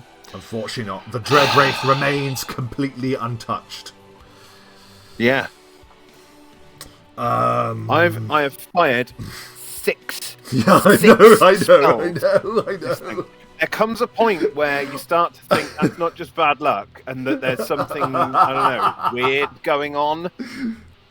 Maybe another hex is at play here, some other curse or other. Maybe roll 20's a pile of shit. And the rollers are Listen, we already know that, but don't say it too loudly because then it'll fuck with our fucking. Yeah, it'll fuck up something. the stream as well. Yeah. Fuck you. It'll Fuck do, you, roll it'll 20. do a chaos falls on us again. Jesus. Right. Sadly, then Obsidian, that means that the attack is not effective. You still have a movement and free if you want to do anything with that. No. No. Okay. So in that case, then it is Orc number 2? No, 2's dead, isn't he? Did 2 die? Pretty sure 2 died. He got bowled and pinned. Yes. He died. Sorry, I was moving him because I couldn't select him. So that means it is these last remaining orcs here. Do they have any ranged option? Am I being dumb? No, they actually don't. Oh no, he's a javelin. Okay, he can use a javelin. Wait, how many orcs are left? 2. Where's the other one? 4. Because I threw one into one. Oh yes, of course, he's dead as well. So it's only 1 remaining. Number 5. Apologies. Sorry, I mistook that. That was the shadow of the other wraith that I was looking at there. So no, only Orc 5 remains then in that case. He will, and he's next to you, so he's just going to try and swipe at you, Silaster. 28. Possibly a fumble. It's a fumble. Roll a D100 for me, please, Michael. 44. DC 20 dexterity check or lose action next round as you lose balance. He loses his action next round. He loses balance totally and just falls, like, exhausted against the table, clearly unable to contribute to the battle further. Back to the top of the round, Silaster. The wraiths are still upon you. What do you do? I look at the knackered orc. He's okay. Instead, this wraith, he pulls my full attention. Deserves it. Sure. Haste. 3 attacks, full attacks. Let's see what we got. I'll roll the missed chances afterwards. Possibly a fumble. 31. Is not a fumble, is a miss. Second haste. Well, proper attack. Yep. 37. Is a hit, but is it? We will find out. I'll do them all at the end. Yeah. And third attack. 22. Also a hit, but is it? So 2 missed chances. I'll roll 2d2, any ones in it. I mean, in order. 1's hit, yes. So the second attack hits. Okay, second attack hits.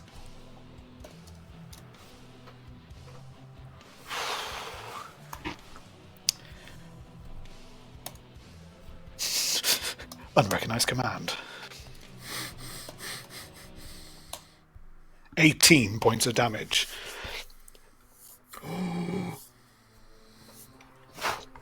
What is it like as you vanquish the wraith? Oh! The first attack, just Silaster loses his balance completely. Second attack, Silaster regains his balance but goes right through the wraith. And then that final attack, he could just see a flicker where the wraith is, the fabric is real. And the metal sheens. And he just grabs the fabric, pulls it down, and as he pulls the fabric down, he lifts his left arm up in an uppercut to what is left of its incorporeal head. And you send it screeching into nothingness. Excellent work. Excellent work. He is gone. Anything else? Full attack. That was it.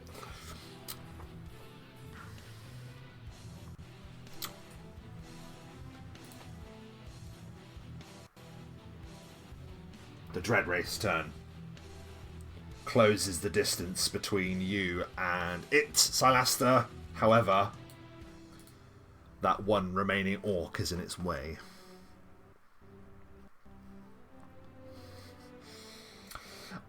And sees the opportunity. That was a hit.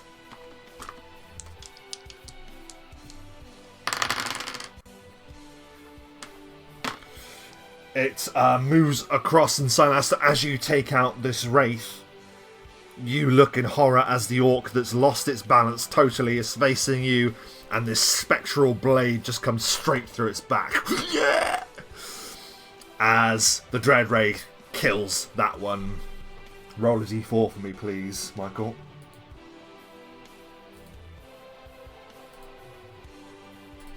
Another 3. 3 rounds. Very good. That is the Dread Wraith's turn. Ansel. Okay, good work, Silas. So I'll move the shade over here to affect the wraith. And then Ansel will reach into his bag, take out a scroll, and as it ignites in his hand, he's going to say to Obsidian, "Be the hero we need you to be," and plunges it into his back as he casts Heroism, which gives you a +2 to attacks, rolls, saves, and skill checks. Yes! Incredible! Thank you. Thank you so much. So very nice of you. Anything else on your... next 30 minutes, I think? Yeah, it's a No. while. 10 minutes per level, so maybe an hour if it's at full. We'll say an hour. Interesting Yeah, capacity. we'll say an hour, for sure. Okay, perfect. Anything else on your turn, Ansel? That's it. As heroism blossoms within your soul, Obsidian, it is your turn. Right, well, we'll try and do the same thing again. Spectral Hand will come in, go for a touch attack. He's Okay. at -2 from the shade. I have a +2 from the Spectral Hand and a +2 from Heroism as well now. Literally can't stack it any further than this. 27 on his touch armor class. Is a hit. Okay. This is for the... I mean... But is it? Right. Oh no, it's the spectral hand. Yes, it's a hit. It is a Spectral Hand. Yes, yes, yes. So the spell touches. He now needs to do a will save. DC 23. This is not massively effective, but it might give us a bit of an edge. He's at a minus, I think, from the shade.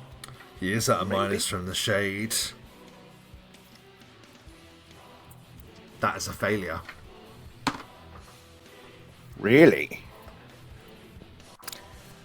In that case, I have bestowed a curse upon him, and I can choose that, or that. We're just going to do a -6 decrease to 1 ability score, and we will do that to his dexterity ability score to lower his armor class. So -6 to his AC. Please and thank you. -3, but -3 to his AC.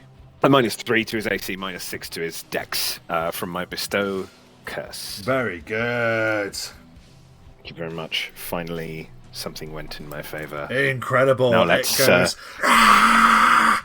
as the spectral hand has like seized it from behind, wrestling that power from it. Amazing. Okay. Anything else on your turn? No, that's me. Okay. So with that then, we move on to...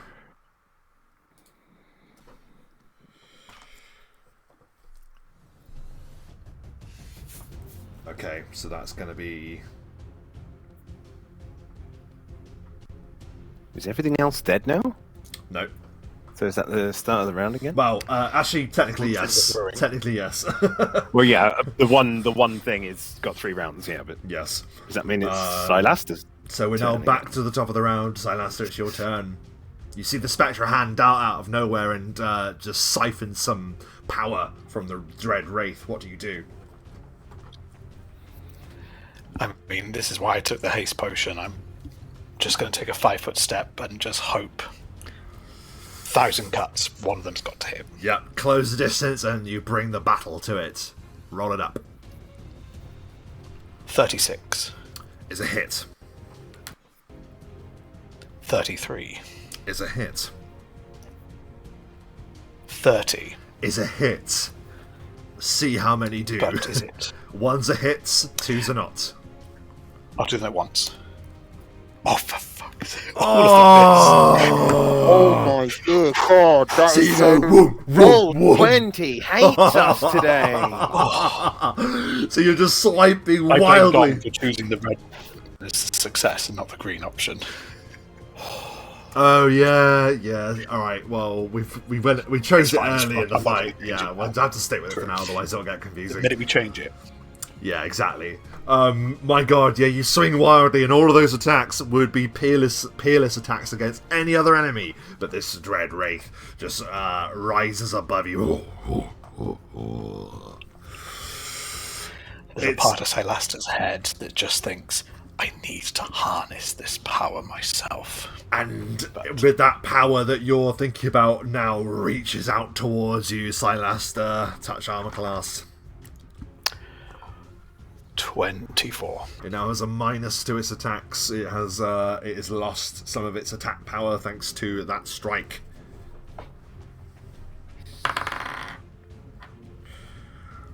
Regardless, it still hits. Dealing 3 points of incorporeal power. And roll me a DC 25 Fortitude saving throw, please.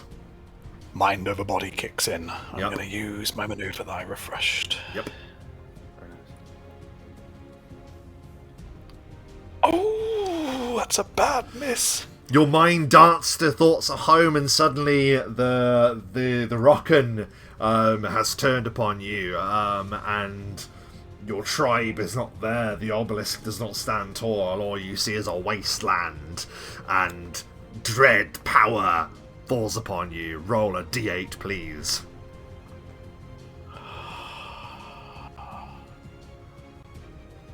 Three. It begins to absorb part of your essence. The hunger is within me. That's its turn. Ansel. Yeah, I'll just blast it from here. I can't. You take a shot. Do It anything is else? got a -3 to its armor class. Oh, That natural 20. is a hit. But is it? Yeah, One's a hit. straight through it. One hit, two miss. Yes. Unfortunately, not susceptible to critical damage. I imagine your Eldritch Blast does critical usually, I believe, right? It does, yeah. Yeah, but sadly, not against the forces of the undead. 17. Bloody hell. Still 17 points of damage. It's the first Bad. strike that has landed upon the Dread Wraith, and suddenly this horrific scream comes from it. It has learned that it is fallible.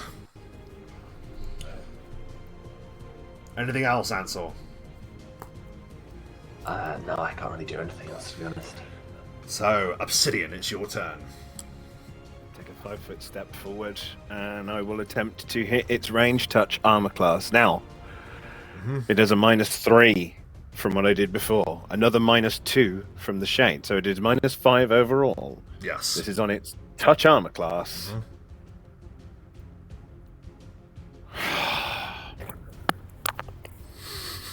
Oh my god. With a 1 on the die, what spell are you doing? Does it fumble? Can it fumble? I don't think it can critical, so I don't think it can fumble. Okay, alright then. Pretty Whatever it is sure you it attempt, can't sadly, critical.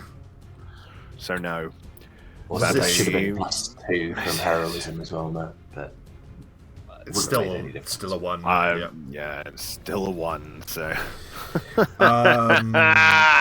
Was that through the spectral on! hand? It was through the spectral hand? No, it wasn't. Oh, it was just from a ray you. this time. So you attempt to blast this thing, but whatever hated forces that work against you, Obsidian, they continue to perplex you. My god. Anything else on your turn? Oh, no, that's it. I've done a 5-foot step and I've fired a spell. 7 times I have fired that spell and not hit with it. 7 times. Shadow begins to rise from the fallen orc. We're back to the top of the round. Silaster, you have struck at the Dread Wraith 3 times and missed. What do you do now? I mean, that hurt. Yes. That's taken me down essentially 2 notches on my max health. So, oh boy. But that's okay. We're maybe 24 hit points down from the max, but we're still standing for now. And for the foreseeable future until we find appropriate cures for it. You know what? We'll have to try again. Full attack. Full attack. 21. I think that's a miss. It is a miss, unfortunately, yeah. Even with the minus 36. to its arm class. That is a hit.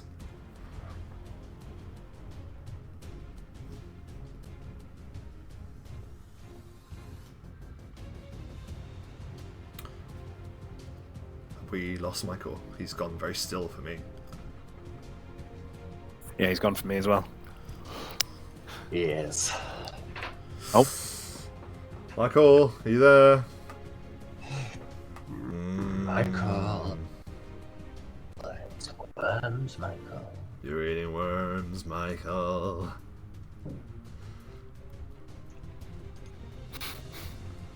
Okay. Well,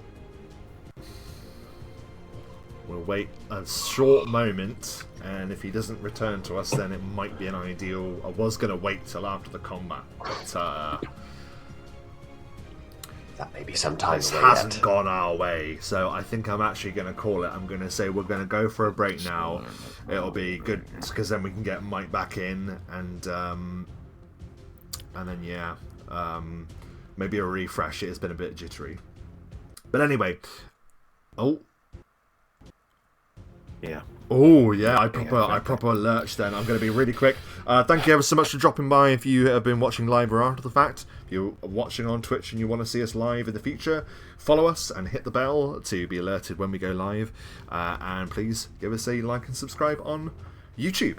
We will be right back.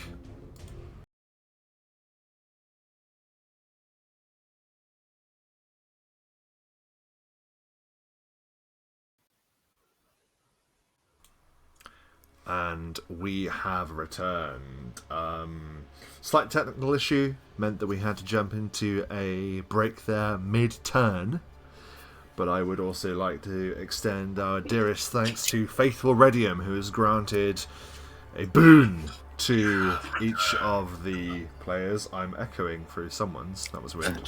Fixed it. Thank you. And for those of you watching, you can use your viewer rewards by watching us spend the bones that you gain from doing that on boons to grant players bonuses during the game. And that's exactly what's happened now. So, where we left it, Silaster had struck once and missed, and struck once, and we will see as successful on the miss chance. You have a final third attack to do, and then we'll determine the miss chance of the incorporeal feature. Roll it up. You know what? Did you say Redim got us all boons? Because I can't see that. Yes, a 1d4 boon to 1d4. your attack. I'm going to use it right now. Amazing. 28. 28 is a hit. Thanking you, Redium. Let's see, so... we need 2 ones. 2 ones to hit. Yes! And they both land.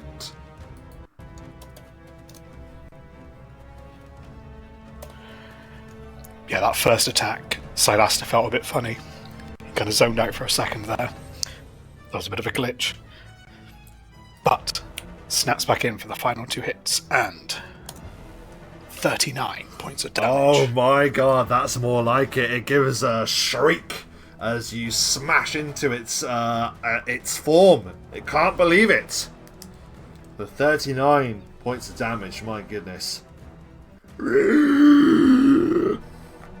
Anything else on your turn? That was a full attack, so no. There is a thing that I said earlier in the campaign, which was those that subscribe to us using Amazon Prime get to have a character in the world. I'm tempted to make Redium a saint in the lore, given how much he's influenced the game. So perhaps some smiling power from the long forgotten past is with you at this point, as you're able to smash into the Wraith finally. With that, it is now its turn. And it gives a fell shriek. Oh shit. Touch armor class, please, Silaster. 24. Yep, that's a hit. That is 6 points of incorporeal damage. Please roll a DC 25 Fortitude saving throw.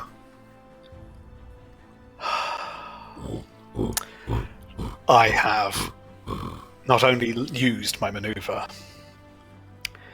but with my lowered constitution, I pretty much have to get near to a 20 now to pass this.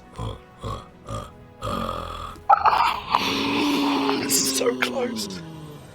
One away. Well, 2 away, but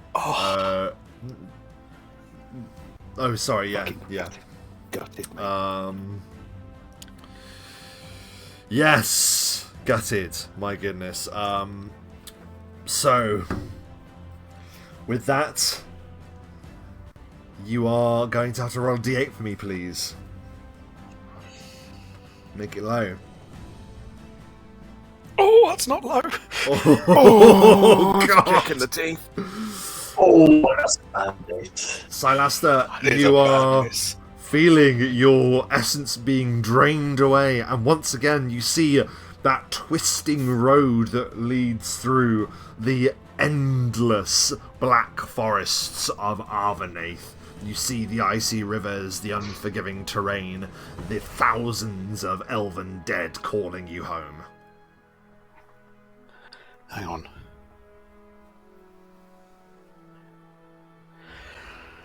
Yep, I had to confirm that. So, the problem with my Excel spreadsheet, it does all the modifiers fine going up, but going down, it's off by 1. Well, it's off by a half. So I need to Interesting. actually make that -2.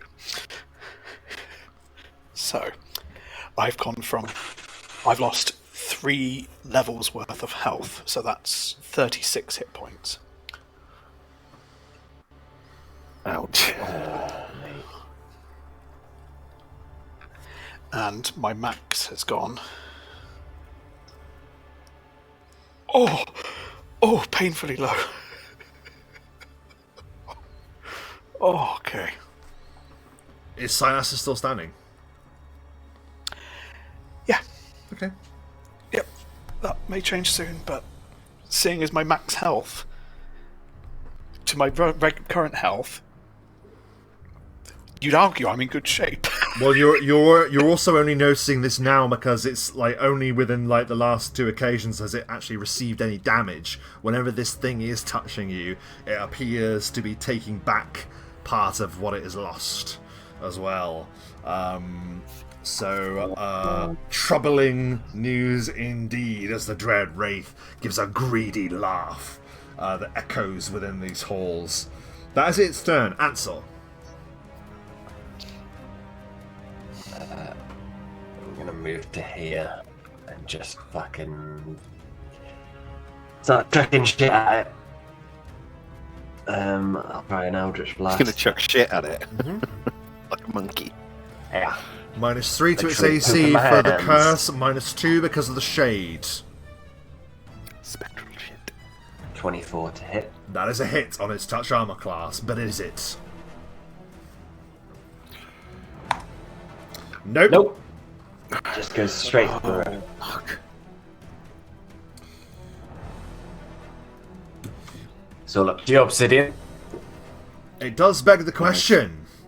So glad. Is this indeed where the strangers have met their match? We move to Obsidian. Move to here. I will do exactly as I have been doing. I will say, though, I don't type when I think, I just click on the boxes, so I'm going to use the boon. I'm just going to add it afterwards. So, Okay. This is on his touch. He is on the -3 plus the -2 from... So, Yep. I didn't need the boon, but I said I was going to, so it's only fair because it has to happen at the time.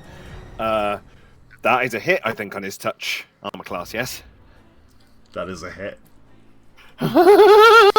And there's no mischance for this spell, I assure you. So now I will describe the spell, because this spell causes pain. The funny thing about it is, this spell causes Obsidian pain every time he casts it, because it's positive energy, and it hurts him. So he's going, ah, every single time.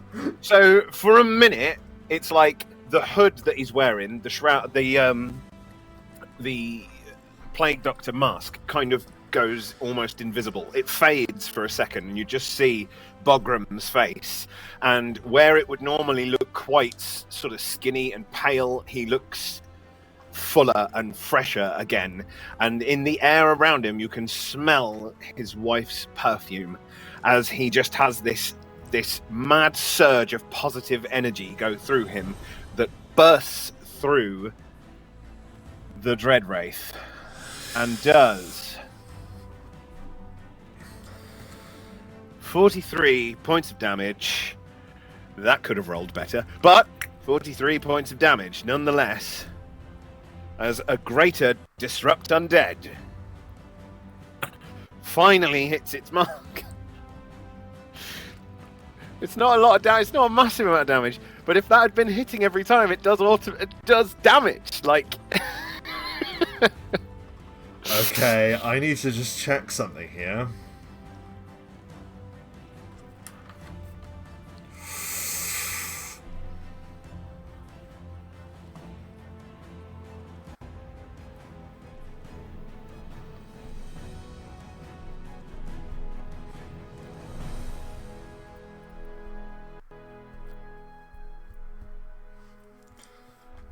Just so that you're aware, the reason I took this spell with my advanced learning, I looked into its effectiveness against incorporeal undead, because it was a thing that Bogram would have done, given how useless he was against things before, and because it's positive energy, it does stay in incorporeal, but it doesn't have the mischance. I just wanted to see. I wanted to see if it, because of the nature of it, if it was vulnerable to that. It doesn't say it is, but it just it just blast. Takes normal damage. It is absolutely ruinous to it.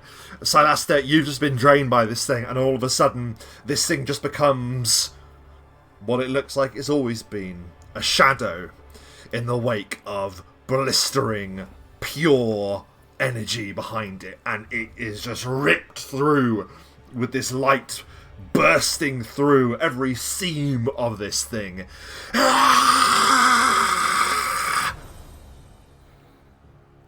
And it still hangs there, flickering in and out of reality, desperately reaching up to try and continue its attempt. That's all right, Mike. You get to do your favourite thing. As we are now back to the top, we are back to the top of the round. I'm so sorry, and it's because of the fact that it got Silaster and got some of its juice back. So, Silaster, it's your turn. I mean, Silaster is just looking at himself, and he didn't feel it really the first time. He felt, oh, that was a bit weird. But now he just feels old. His century of living suddenly catches up with him, and oh boy, his bones have never felt so heavy in his body. But he sees this threat in front of him, and he looks to his allies and just thinks, "I'm one more push."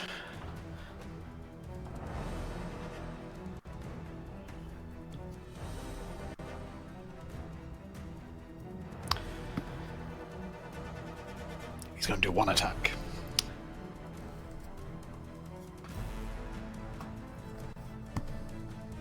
You sure? 28. I mean, Well, that... because... Okay, that would be a hit, but is it? Oh, this is the moment to decide if I... Fuck it. Silasta will just then deliver 2 more attacks. 39, and then his final full attack, 24. I mean, if it survives, it'll probably come for me anyway. All 3 of those do land thanks to the minus that has been hit from the curse and the shade. So all 3 of those do connect. But 2 hit. 2 of them land.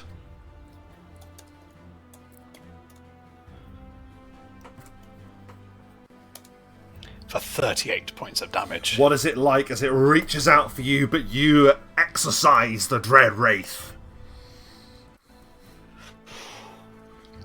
I mean, the positive energy is just clinging to it. And Silasta he's just grabbing at it and just ripping it off it. Like anything that's been lingering to it, he's just ripping off it. Just splitting that fabric. And there's a... Until all that remains, that boom. Its energy is dispersed. The power of the hunger is banished. And the wraith It's not. falls away. Congratulations. You have defeated the Dread Wraith of the Hunger.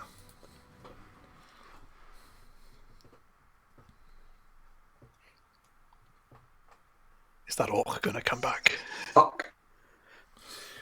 So, you look, and with the power of the Wraith that is taking those rounds to raise it, with that power gone, the smoke around that orc that was returning fades at the last moment.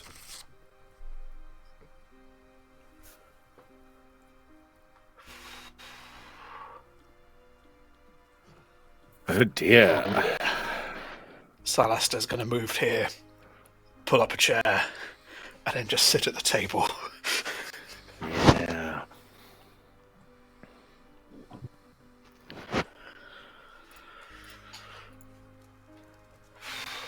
We'll join you.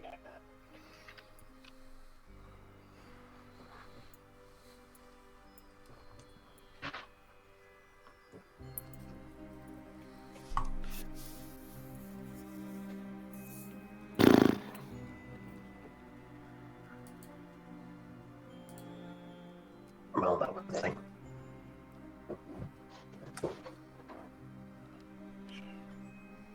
Wow. That was a lot. Yeah.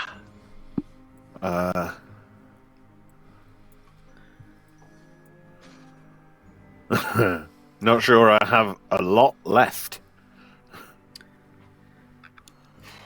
sure Silasta has a lot left. I Yeah, mean, you don't look so good. You look a I little don't bit think ill. Silasta has ever looked old. He's relatively young for an elf. But now, he certainly looks 100 years old. He looks, 103 specifically. He looks his age. I mean, I imagine he normally looked pale, but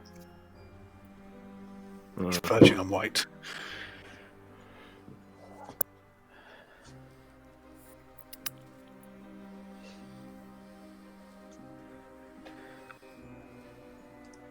I need to ask well, we need to make a few things. choice.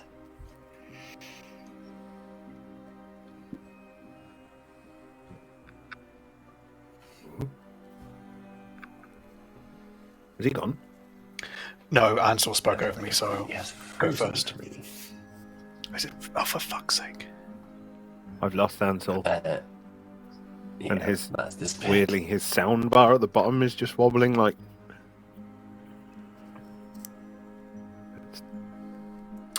I think I've got everyone, so I'm going to stay here. I see Rob. Hello. I see everyone.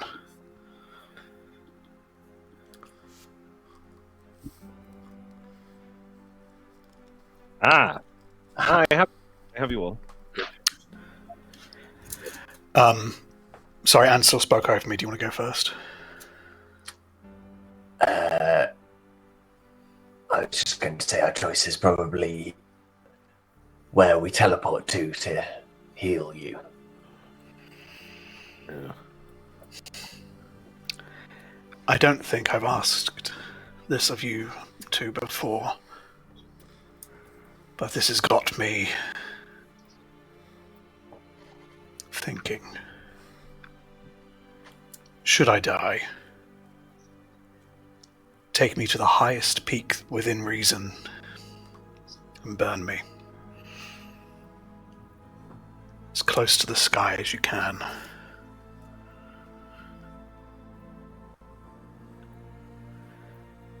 And should any part of me remains, if you can find yourself to Feyroad, thou or those near the Rocken who know of us,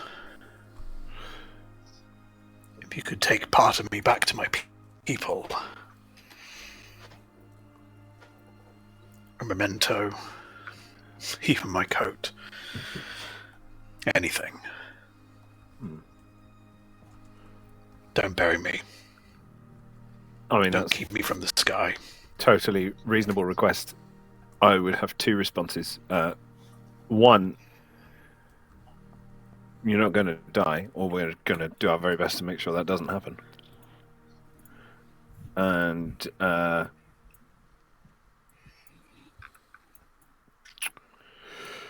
two, are you saying that you don't want to be a cactus this time?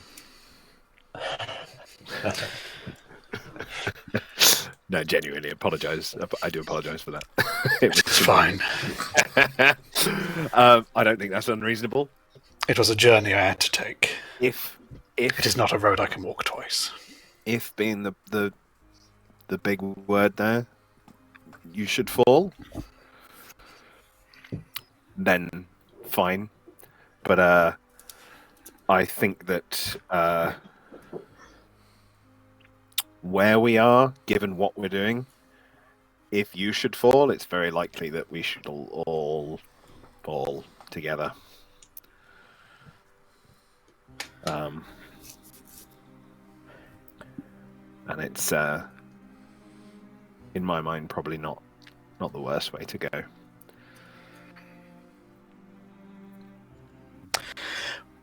I know, but would you permit me a heal check to see if Silasta can recognise what is needed to cure this type of affliction? Yeah, of course. Just,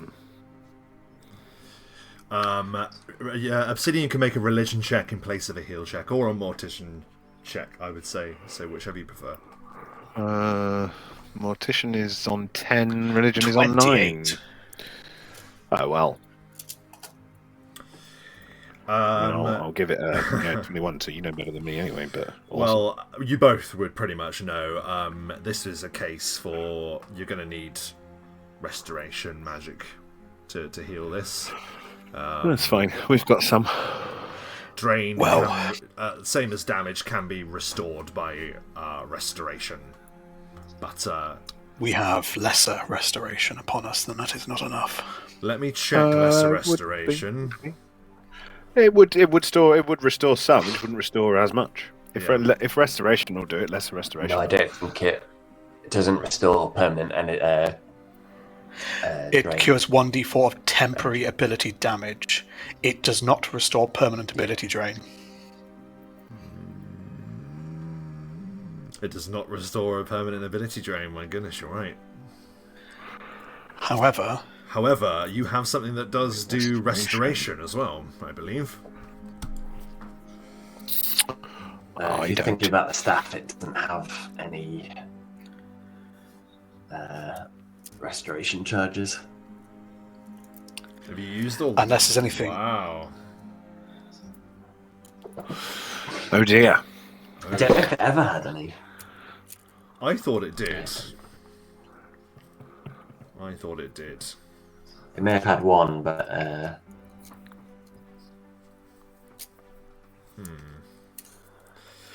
Unless the Revivify staff, Revivify, or whatever you want to pronounce it, which does not. No, that casts Revivify. Pity. we could kill you and then. Yeah, I was about to say, actually, what if we were to off you and then immediately use the stuff? I don't think that would magically fix it. Yeah, I literally have no answer for don't know that. You don't know that. Let's not try. I mean, I haven't lost enough to it for it to affect me, so I'm okay. Ansel, have you lost any? I've lost Didn't you? 3, which I think has only taken me down 1. Okay. 9. Jesus. Well, no, it must be 2 actually, mustn't it? It can't have been 1. All I can say is I apologise for being such a terrible, terrible shot. My aim was not true. It was this hard to day. hit. It was hard to hit, but I was also like astoundingly incompetent. No matter how nice, no matter how cool the spell might have looked, when I did it, I was incompetent. Okay, we're going to need to teleport further afield, aren't we? There's one problem with this. If we teleport further afield, we then have to teleport back. Yeah, which is the next day. Which means that with 2 days left, we have no means of escaping this place for about 24 hours. Yeah. That's pretty much, once we're back, we're committed then, aren't we? There's no escape. Are you really thinking that we should continue onward now? Is that your thought process? Because I don't think that's a good idea. You'll definitely die if we carry on. And we probably will too. Yep. Let's put it this way. If we don't leave now, I will go into essentially how I would be dealing with an assassination. I would be sticking to the shadows, striking and moving, but that would mean there'd be more focus on the two of you.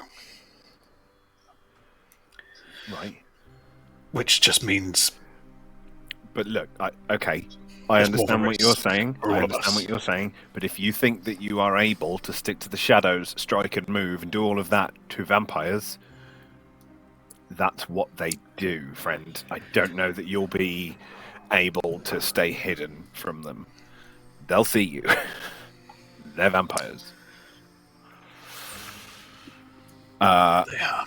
We have to leave. We have to leave. Also, there's the fact that I've used like 90% of my abilities. I have very little left.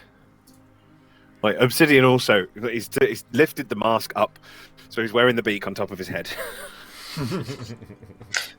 Sat at the table. Like a unicorn! He's sat at the table, and he also looks fucking tired. He looks partially undead now anyway.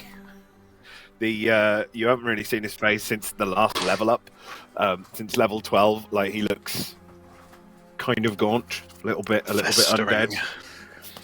Just drawn in the eyes and a bit like unnaturally pale, but he also looks really tired.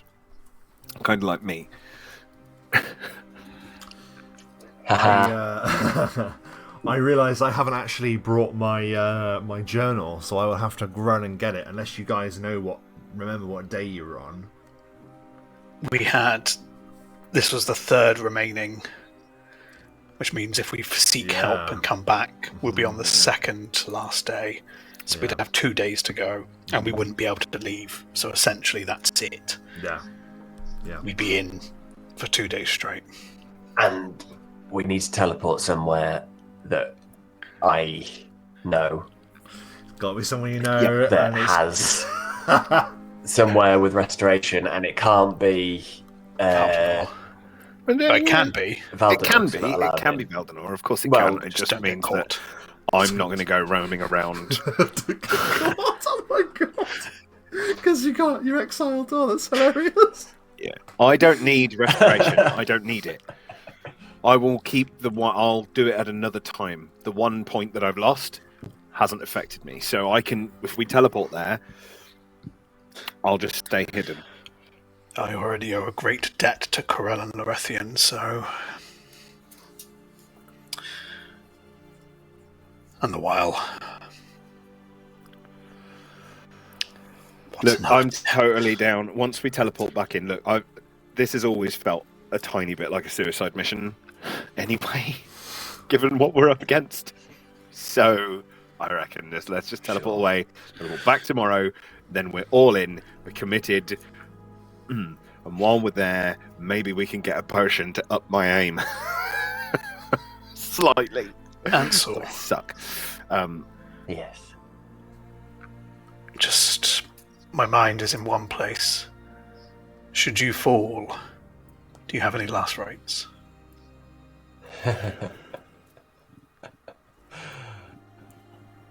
No.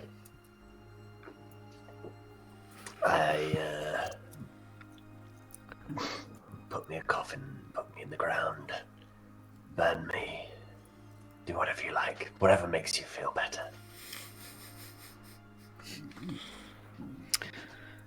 Very well. I don't need to ask you, Obsidian. I think I know what we need to do. Just tell my wife and children that it was really cool. make something up that I did something awesome. Unless it was awesome, in which case tell them the truth. But exaggerate it slightly. Exaggerate it slightly. Just make out that I was very much protecting the world and that it was a worthy sacrifice and that I didn't die for no reason. With 7 disrupt undeads. Yeah. Don't tell them I missed 7 times. I mean, don't tell them I missed. Obsidian the Martyr. There's a ring. Yeah, absolutely. Yeah, basically, just tell them that I did it for the greater good, not because I was getting old and bored. The necromantic martyr, if there were such a thing. just move away from the midlife crisis thing.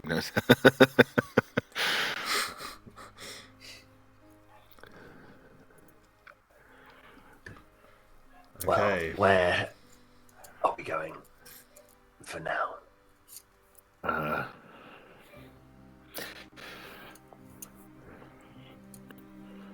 Valdenor?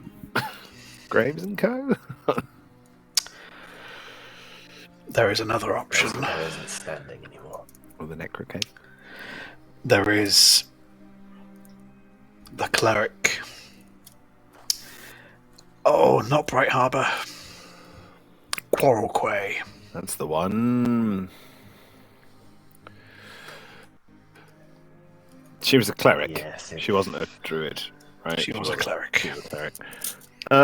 She had beef with you. If she's there. Was she powerful in? Well, she's beef with me. She's not going to help me. She's going to help you. You have no idea whether she would be in Quarrel Quay. Her grove is certainly we really there, don't know. but you don't know, given your journeys, what's been happening that end of the realm. I think it's been too long, and it's too. We're unsure. I think the best thing to do is go to a big city, where we know there will be churches that have this ability. To which deity have I not committed another debt? I fear Corel and Nerethium will not grant me another blessing. I mean, you don't need to pray to a certain deity. Just any cleric that you put money in their pocket will do it. If you were traveling with a cleric who wanted to help you, you wouldn't have to pray to the same deity as them, would you, for it to work? Otherwise, clerics would be really useless. My magic's only effective against people who believe the same thing as me. Perhaps Pelor, then. You humans revere him, so maybe... Some of them do, yeah. You recall that the Temple of Pelor was in a it was in a state of being changed, yeah, because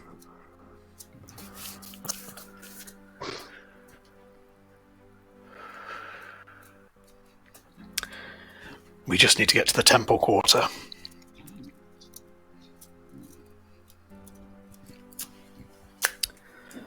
But definitely Valdemar, yeah?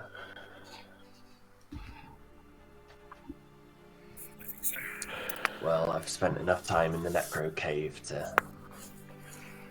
Yeah, drop me off there. I'll just have a nap, and you guys go and get yourselves cured. Okay. So it is to the Necro Cave that you wish to teleport. In that case, that is very familiar, which means to be on target, you need to roll on a D100 between and including 1 to 97.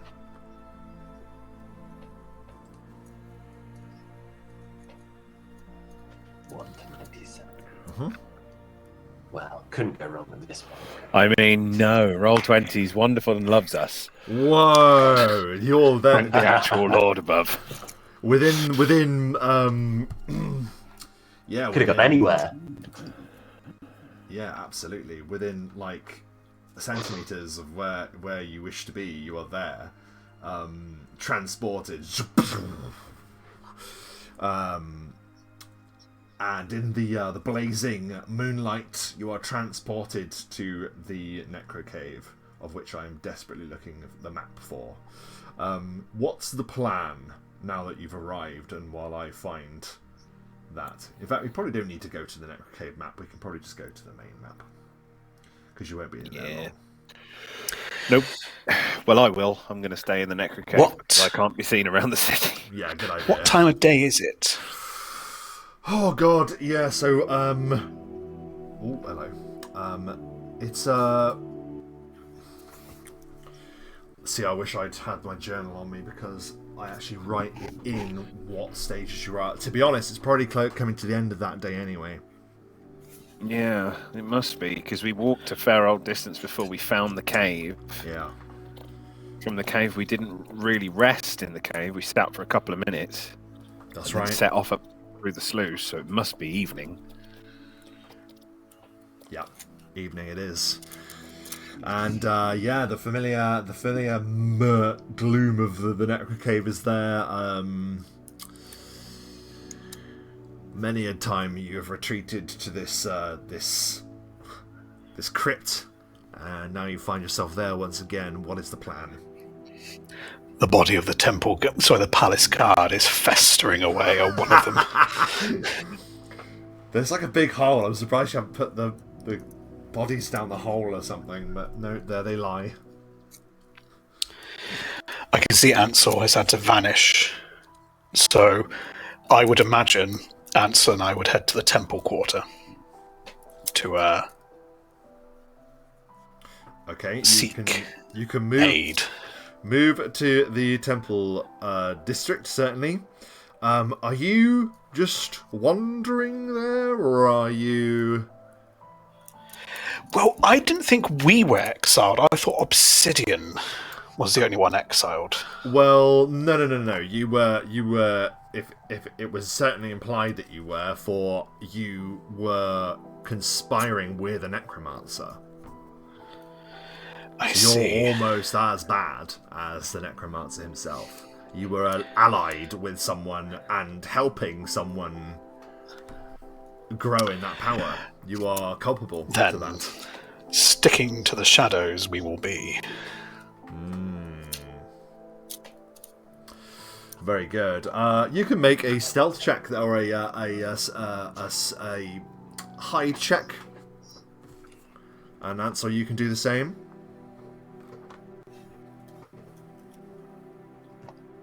29. 17. You don't encounter anyone. It feels really surreal and strange to be back here. The night has fallen and winter is on the doorstep, effectively. And through this in this dark, cold night, you move now with familiar steps to the heart of the city, and their great lofty temples stand there, watching as you approach. To which do you go? The first one we can find. Pelor, Falaflan, Heronius, whoever. And you're avoiding the grove of Corellon, sorry, just to be sure. I've already incurred Corellan's debt. I do not want to wish to incur further debt. Okay. From at least that god. Okay. Well, it's really up to you. You can choose. Let me. I can pull up which temples are there, if that helps. Bear with me. Sure. Because there's quite a few. Valdenor being the capital and all, it does have a wide spectrum of faiths, both neutral and good.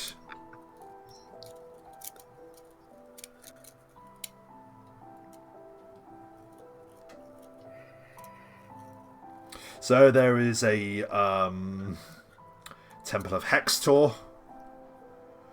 There is a temple. Oh no, not Hextor. Yeah, I didn't mean Hextor. Who am I thinking of? I'm thinking of Bahamut. Heronius? Sorry. No, Heronius. Or Cord. Oh. And Bahamut. Yes.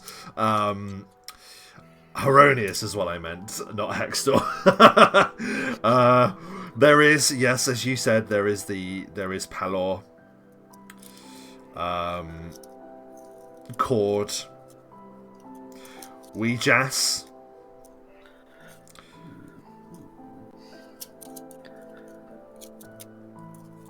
Isn't we just the god of magic and death? Yes.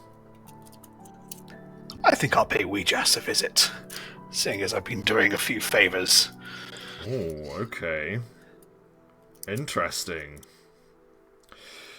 The Temple of Weejas. Well, yeah, this is a slightly different and rather less auspicious temple than the others.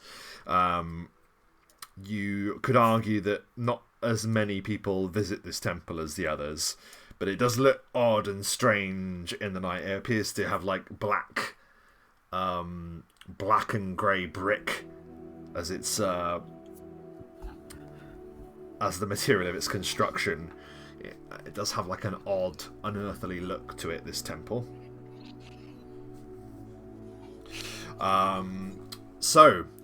You enter, and there appears to be a strange blue light that gleams around a number of altars.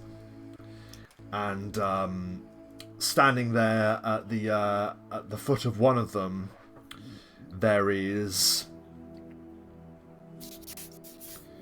what looks like an elven figure, but is shrouded and hooded. And you look away for a moment, and then they are gone. Now standing at your side instead.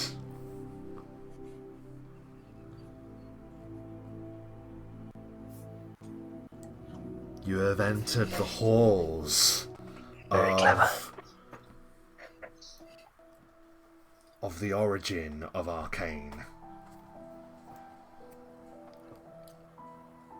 How is it that we may help you on this frosty night?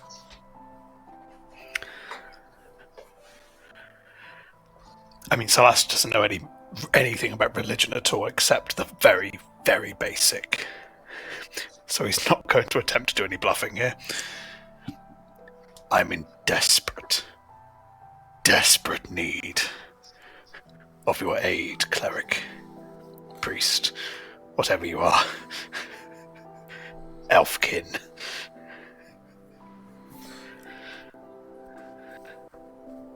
I am one that serves the Dark-Eyed Lady, the Ruby Sorceress. And I, as a Red Lady of Ouijas, can perform certain rites to aid you. Now that she's close to you, you see this beautiful elven lady with thick, long red hair is looking upon you. But of course, like many great powers in this world, they require balance, they require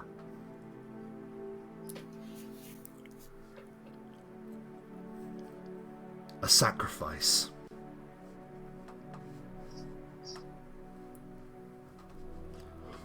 Will your sacrifice be in gold, or will it be in trial?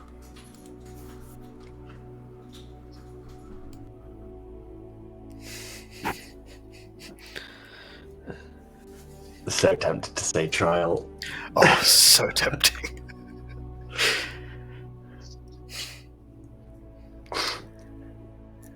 What It will would the be trial with gold. Oh.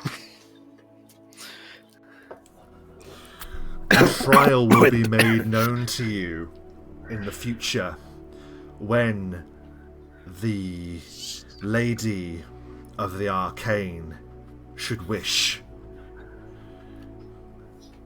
Often the Dark-Eyed Lady will make her gaze upon you known, and then you will know that you must perform some rite, or some penance, or some task that befits one of your station. To a lowly beggar on the street, this may be some small act of magic. To those that walk in the upper echelons of this world, that could be taken in the form of a quest.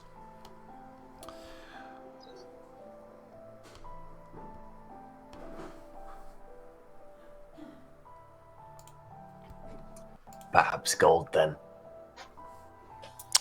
I mean, Salaster is tempted, but he is already in. I think he can't have multiple gods. Soul debt. Mm-hmm. Gold for the balance.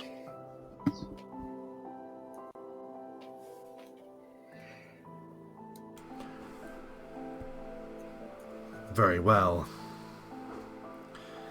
And what would you ask of the Dark-Eyed Lady in particular? Your request must be specific, for the task, or rather the cost, will be specific in turn.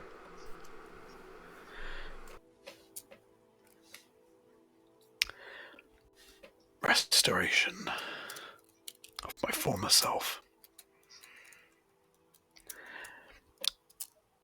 The restoration spell, one cast can cure all. Yeah, that was ability what I was damage. looking into to make sure that it does just do it all in one go, and it does, doesn't it? Yeah. Very well, then it shall be so. I do wonder, however, that if you choose to return to where you suffered such grievous harm, perhaps you would like to take extra precautions in the future. That might be wise. I was wondering the same thing myself. Could you furnish us with something that might help in a similar situation? She'll give a smile. Now, with restoration, I imagine that would have to be on a particular kind of magic item. I don't think you can get a wand of restoration, or am I You might be able to. I thought It's only possible to be arcane a very could high be level one. Yeah. 1 second. Not doing anything. Because I, as it may surprise you, Yes, I wasn't. restoration. Wand. It's 98 to 99 on the rolling list. Oh, it's in second place to 100. It's literally the top one. wow. Restoration. Okay, so it wouldn't be that. Restoration, Then. one of restoration. I doubt even she would have that, but maybe potions are restoration. Yeah, it'd be 26,000 gold pieces for the wand. That Which was is- scrolls. You know. Yes. Scrolls are tough because we can't use them. Oh, they're divine, aren't they? Yeah, I mean, I can do divine magic sometimes. I just can't. I thought Ansel could bully Potions. scrolls into working. You can't get a potion of restoration because restoration is a 4th level spell, and potions only Just go out up to of the 3rd. range, I'm afraid. Then I spoke out of ignorance. Then in that case, I don't imagine then if you, unless I don't know, we could do a roll to see the likelihood of that magic item existing using the table that we have. And Yeah, potentially, if but can Ansel and we I combined our monies. even afford it? Yeah. I've got 23,000. Every so penny that we I've got would have. 14. Yeah, I've got 14 as well. That would be every penny that we've got between us, nearly. Well, she might not even have one. To be fair, I'm not sure it's. Okay. Well, we can try the table. Okay. Let's have a look at the table. Do I have it here? As you can probably tell, I was not prepared for this. Well, I was prepared, but it isn't to hand. Let me see. Where is Google Sheets? Do you guys have the table to hand? That would be super useful. I'm having to reinstall Google Sheets. In the meantime, let's have a look at how much the restoration itself will cost initially. If it was just for a one-off. I've got it here. Okay. It would have to be classed as a magic item. Yep. What level That's spell is it? 30%. Is it level 5? 4. 4. Okay.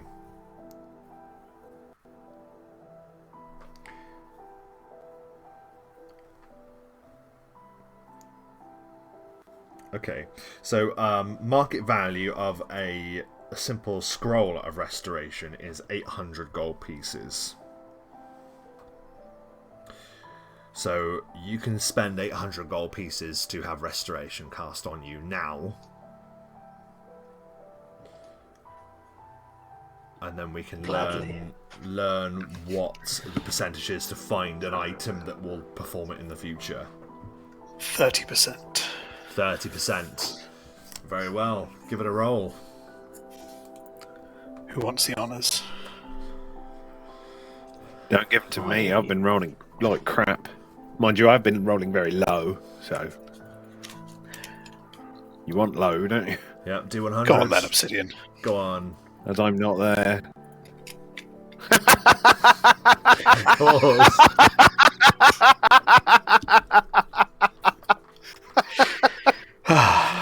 There isn't one in this kingdom. No!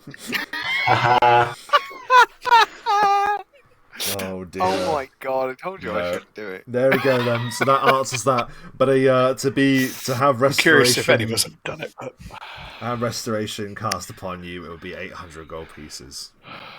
I will pay the 800 for it. Very well. As will I. So I mean, to be fair, it's a wraith thing, isn't it? That it's a permanent whatever and you need full restoration. A lot of other things that create ability score damage, we can use normal restoration for quite a lot. It's not the most common thing, is it, to come across permanent ability drain? That's a hefty. It is, but you know, Hefty obviously that your this place that you're in or have been in has been quite a dangerous locale. Who's to say whether the undead terrors await within the red walls of the castle? Well, I mean, the thing is that we can't prepare for. We don't know, do we? No, it's very true. So I don't know. I just think it would be madness to pay every penny we've got for future. Doesn't exist anyway. You know, Yeah, would be madness anyway. It's out of your so, hands. yeah. It's absolutely out of your hands. Okay. Unless Ansel's got a way of cheating, casting a divine scroll. I don't know, and he's not here, so it's. He is. He's with us. But I'm looking at scrolls. It's to do with. But use magic device. You can cheat being a divine caster. Yeah, I know. That's what I mean. But he hasn't put the relevant points in. It's quite a harsh one to cast, and the roll is quite hard when you use magic device. Well, what do you reckon, Ansel? Could you risk a couple of... Oh, he's gone. I've got him. He's No, refreshed. I haven't. He's gone. There he is. There he is. Wait, you can't see him. So Rob is the problem. Harsh.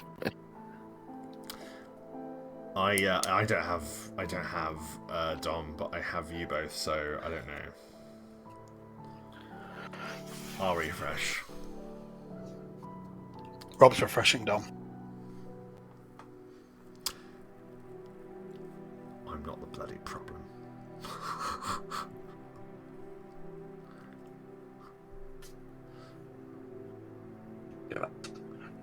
Oh, you could give it a shot. There. Sorry, what was that? You've got what in use magic device? 20. Well, I haven't got 20 ranks. I've got 14 ranks, but I've got 20 on the skill. And for scrolls, Oh, well, plus that's more two, than so... More than I thought you said you had before. Can you two Well, see it's each other? probably gone up. I can see Dom, yes. And I can take 10, so as long as it's 32 or less for the check, I can automatically do it.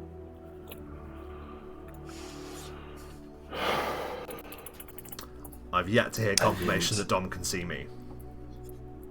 Oh, I can see you, yeah, sorry, I didn't hear. I was That's okay. talking at you, probably. That's right. You both hand over your coin then, and the Red Lady of Ouijas leads you into the temple, and there are a number of scriptures that she has sort of like dotted around on magical scrolls, and she begins to draw circles around you with odd coloured like sand that she pours in circles around you, and she will say, from the Lendor Isle, Lo Reltaramor, the abominable devastation. It reads here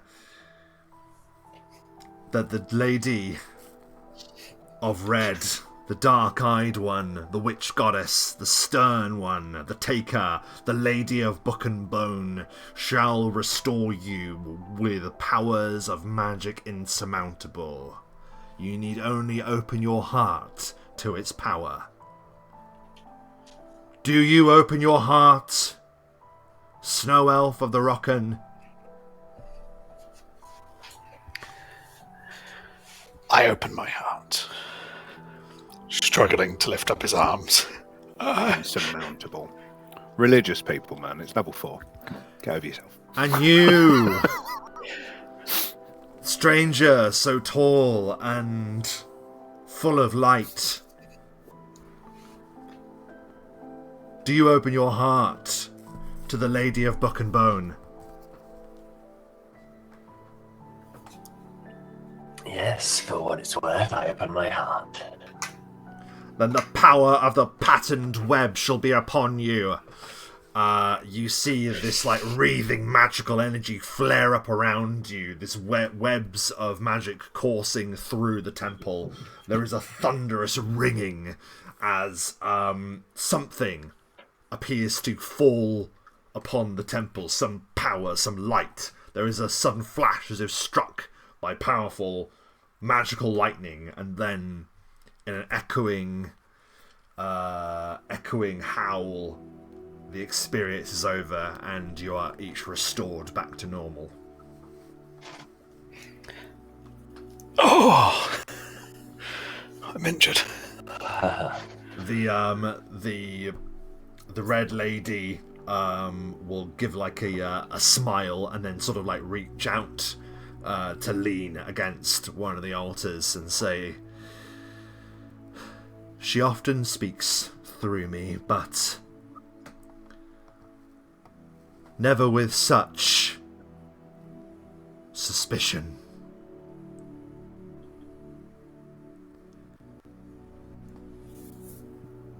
You walk in realms of shade, the pair of you, and your relationship with magic is a fraught one.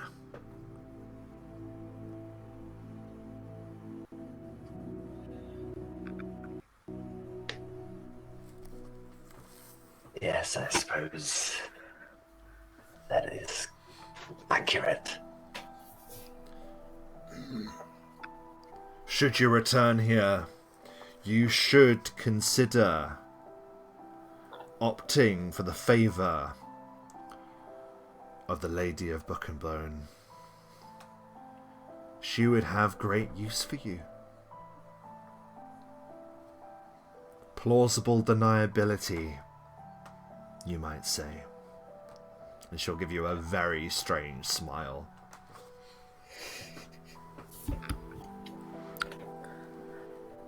Well,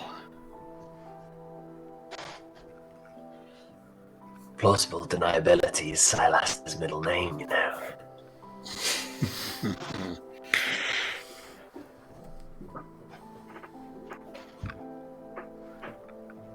Sounds much nicer in the original Elvish.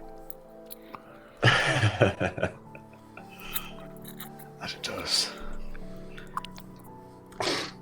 Now, if there isn't anything else,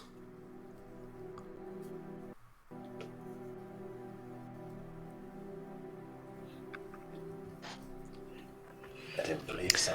she walks over from one side of the temple to another, and you see like a huge wall with a number of strange runic markings.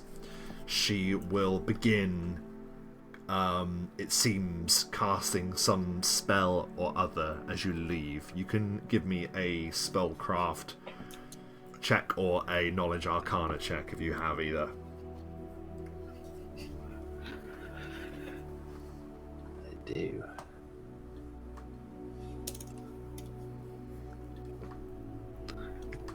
"21! 19, you beat me, man. Stroke of luck. She appears to be making some kind of runic tally upon this wall. There are ancient markings that dot this wall, like hundreds and hundreds and hundreds of them. And she appears to be making markings that represent the pair of you in some arcane language or other, to denote that you have undergone some ritual or spell within these halls. You don't suspect that the marking has any particular targeted harm towards you, but it's almost like your name has been taken in some form or other. Did you want to see if acquiring some scrolls yourself? It would be DC 24 to activate a scroll of restoration. Oh, that'd be very close. I'd have to get lucky, but if we had... It's DC 20 plus the caster level. Actually, no, it would be... Hang on a minute. That's not that I'm bad. wrong. It would be more. You'd have to cheat first. It would be more. What level does a cleric need to be? It's level 4, so... Cast a level 4 spell. 7? Hang on. 5 cleric. Level 4 you get at level 7, so actually it's DC 27. Oh yeah, I can hit that. I can hit 32 with various using deceive item and my use magic device skill. I can just take 32. For a further 800, then you can acquire a scroll. Yes, that would be Sure, good. might as well. Very good. Then if you'd like to remove that total, or if the three of you are chipping in, then split it up, whatever you're doing. Well, I if can check that perchance out. there's a late night shop open, I have an idea for something to get obsidian. You're in the capital, your best chance of any in finding something depends what you're after. Oh, Potion sellers. I know, but what potion are you after in particular? Because I have to look for it, don't I? A couple of potions of haste, and I'm going to give some to obsidian because haste boosts your armor class, your attack rolls by 1. Haste is a level 3 spell, yes? Yeah. Oh, but potions. I had a potion of haste at one point, but it's gone. Do you have how much they cost? Haste. 750. War. Okay, so in a capital metropolis, 750 is a 50% chance of finding a potion of haste. That seems quite high. We might have to look into that at some point.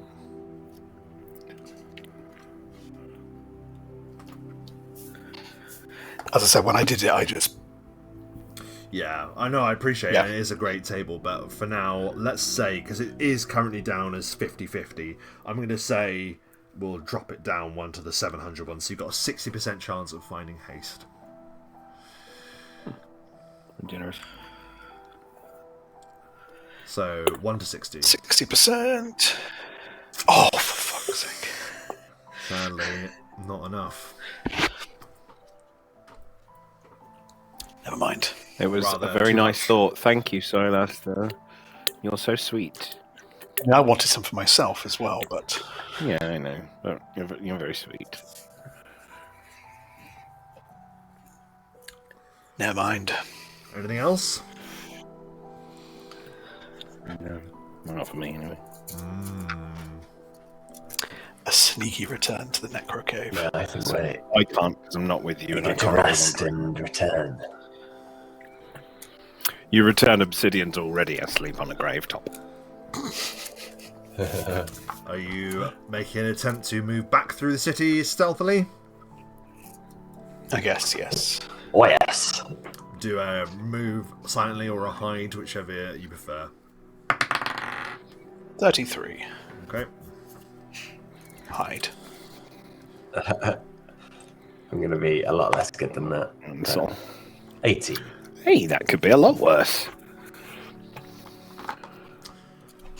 You move through the city. You Are we being turn- followed? You can give me a spot check.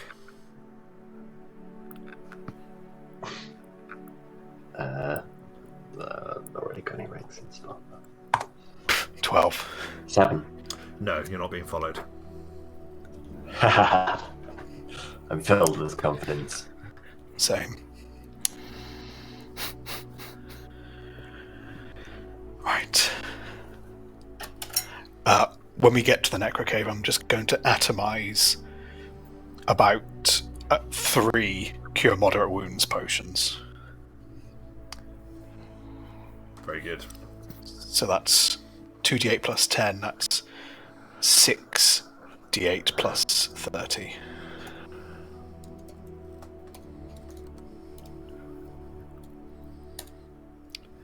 Oh, that's low. Yeah, I was hoping for better than that. Oh dear. Jesus, your 6d8 got 15. Well, that was essentially because I atomized it, one whole potion, so I'm going to do that again. Yeah, but 6d8 Yeah, it was rolled a bad. 15. That's not good, mate. 2 That's 2 2 awful. 1. Bless you. Yeah. 55, that takes me back to full. Very good. Okay. And that's 2 potions gone, because I've got quite a few of them. Get rid of that, get rid of that. Just taking 6 puffs. Looking like a constipated. I think you're having an asthma attack. So, yes, you. Altitude sickness, the other way. Okay. You can rest. Are you having any watch whilst you do that in the Necro Cave, or are you? You at Necro Cave we count as our home, away from home, so you will get double your level rather than your level in HP. I mean, there's a Redium pointed out actually that I think there's a couple of zombies. That's a really good point. Yeah, there is. Skellies and zombies just sort of lingering about. One of the watch. The zombies right? can groan Yeah. if anyone comes in. What does Redium say? Yo, yes, one of the clerics of St. Cuthbert. You're absolutely right. Yeah, one of the watch. Yeah, I thought the cleric of St. Cuthbert was with our associates in the Necro Wagon, but I didn't know whether we'd arranged actually. Oh, yeah, about that's whether a the good Necro Wagon point. was travelling or not. You told the Necro, I'm pretty sure you told Brigand of Whist to go and find Kidos and Gauss and Gower. Yeah, that was So the that's where idea. he To go and is. find those two. Oh, so and we then can say start the trek across the country towards the Hollow Descent. Yeah. So we Which can is where say we that were. the zombies So, could and be they've had a with the couple of Necro Wagon days. then in that case then. Well, just the one of St. Cuthbert, because that one is very dear to my heart. Okay then, yeah. That one needs to be presented to his brethren. Yes. Okay. So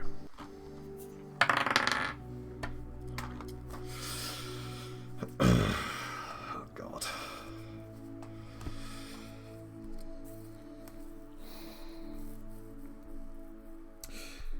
The morning comes. We don't have Dom, do we? Do you have Dom? Yeah, oh, he's just vanished. Oh, and he's popped out again. It's not been the worst it's ever been, but it has been sketchy tonight. Roll 20. It has been sketchy. Okay, well we'll catch him up. There doesn't appear to be anything that disturbs you in the Necro Cave in the night. You're able to rest. You are able to return yourselves to the state that you needed to be in with the help of healing and the like. Obsidian, you have that 1 point of Constitution drain, but as you said, that hasn't knocked you below, but maybe that might be something you want to fix in the future. But I will in the future, but at the minute it's not taking me down a point, so I'm good.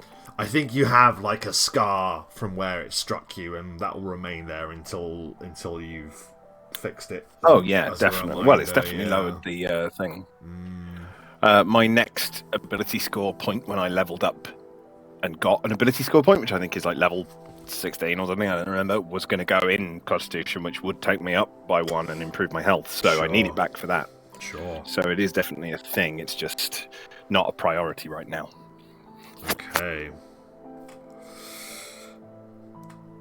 Okay, so there is sort of like a cool silence as you awake. All return to normal.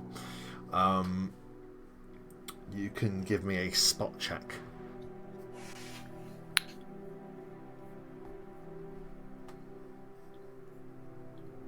Ooh. 21. Obsidian, you're groggily getting your senses back together. Silaster, you're a bit sharper and on the ball in the morning. I've been awake a while. Yeah. You see that at the top of the stairs that lead down into the Necro Cave, there is a small satchel that wasn't there the night before. Also, do you have Dom, or is it just me? Dom's just come back. I have him. Nope, he's gone again. Oh no. He's there. We have a Signal Dom. his internet must be in and out. Yeah, I've got him. He's muted. I see he's refreshing, but it's fine. I have you, Dom. Thumbs up. We got a thumbs up from Dom. Okay. So. Yay! There we are. Oh, I can. Yeah. Okay. So Now we yeah, can. there is a Sorry, I went satchel. for full reboot. There is a satchel at the top of the stairs of the Necro Cave that has been left there during the night. It would seem. I will investigate. There on the satchel, there is a note pinned to it, and it simply says this: "If you mean to return to this city, you must do so more carefully in future."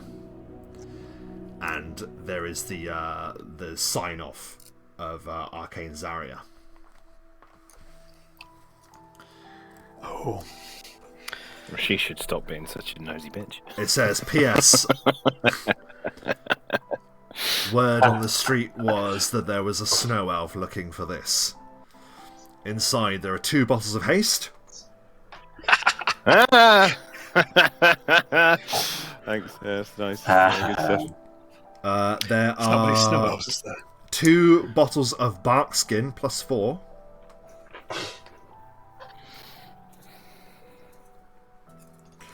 And 2 bottles of heroism. Mm. There is also, Maybe I might be able to actually hit something. let's see, protection from energy fire and protection from energy ice. Or cold, sorry.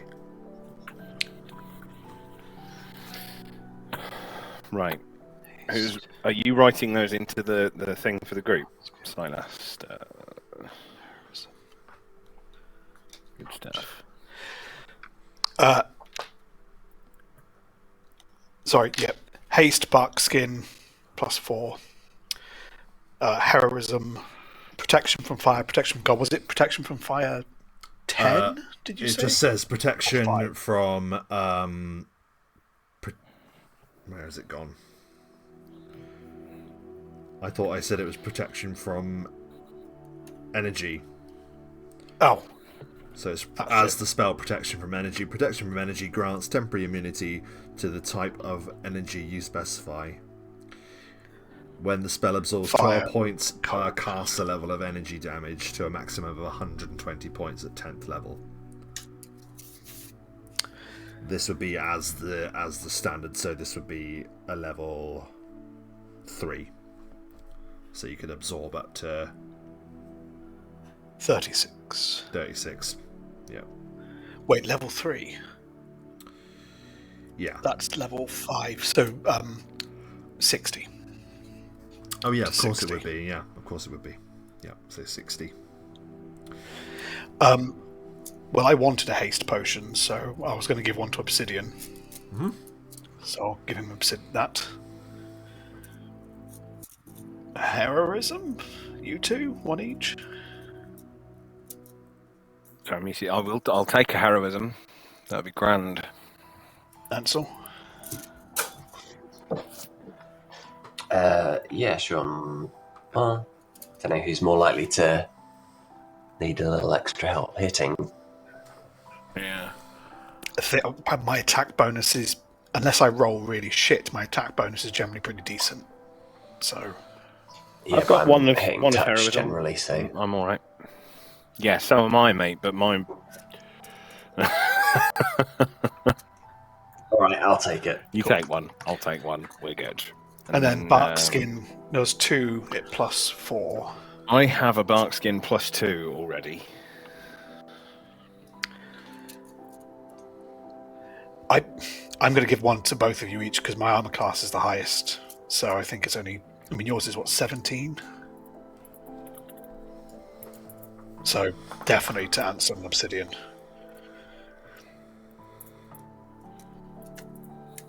And then protection from fire and cold.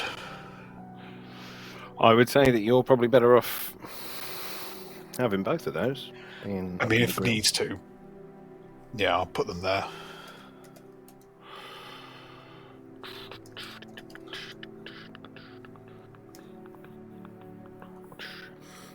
Okay.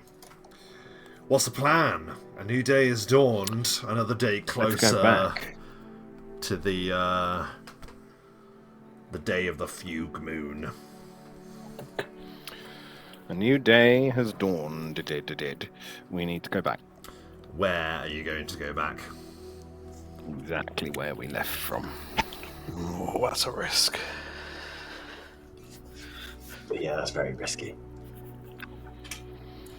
We should go back to the cave, right? And then go through the sluice again. Problems. That's a bit of a trek. Through. Bridges are out, and there's that cadaver golem waiting for us.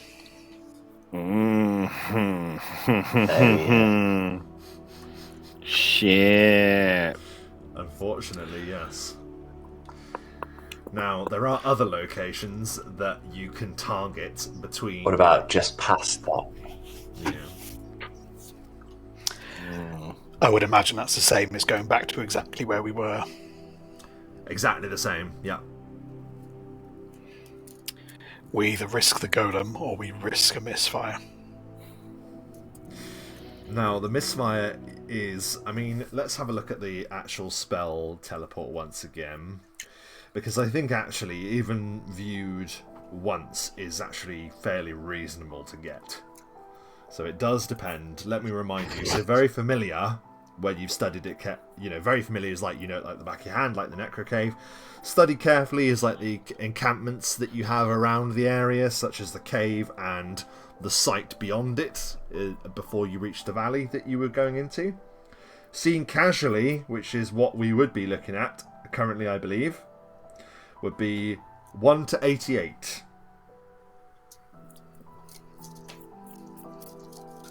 To do on That's fairly target. good, isn't it? Off target is 98 to 94, so you might just appear somewhere else in the castle. The odds if you're are in off your target. Yes. And then there's a bad one, which is False we could end destination. up. You could just arrive completely somewhere else. and It's like 100 miles in some direction, right? Like, it's bonkers. It's mad. It's mad. We arrive at Stone Seat. Oh, crap. Yeah. You arrive in Dardanor. I assume I couldn't use Redium's boon to It's for a D20 roll. assist in any way. For that. And teleport You wouldn't is a want to D100. boost this one, would you? Yeah, you also don't want to boost it. No, I was thinking maybe a bit negative on it, but Just so you're aware, I am moving you over to the castle because the castle takes a little while to load, so that's what I'm doing. Here's hoping. Cool. I say, Yeah. let's be Bold. like, over here let's be bold. in the antechamber Agreed. bit, just in case they've restocked in this room. Do it. Come on, we're all in. This is it now. Can't teleport away. We're back in. We're going until Yes. death. Very good. Yeah. Suicide mission. You feel the power of the sickle moons within your Ansel, and you teleport yourself and your companions back to the exact place that you wanted to be. So you'll have returned here. So you're just outside the room you were in, eh? Yes. There you go.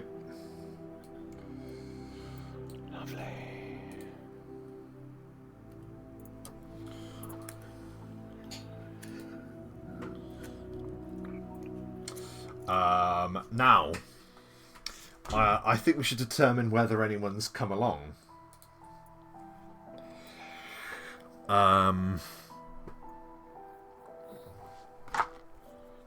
Because sensible. this is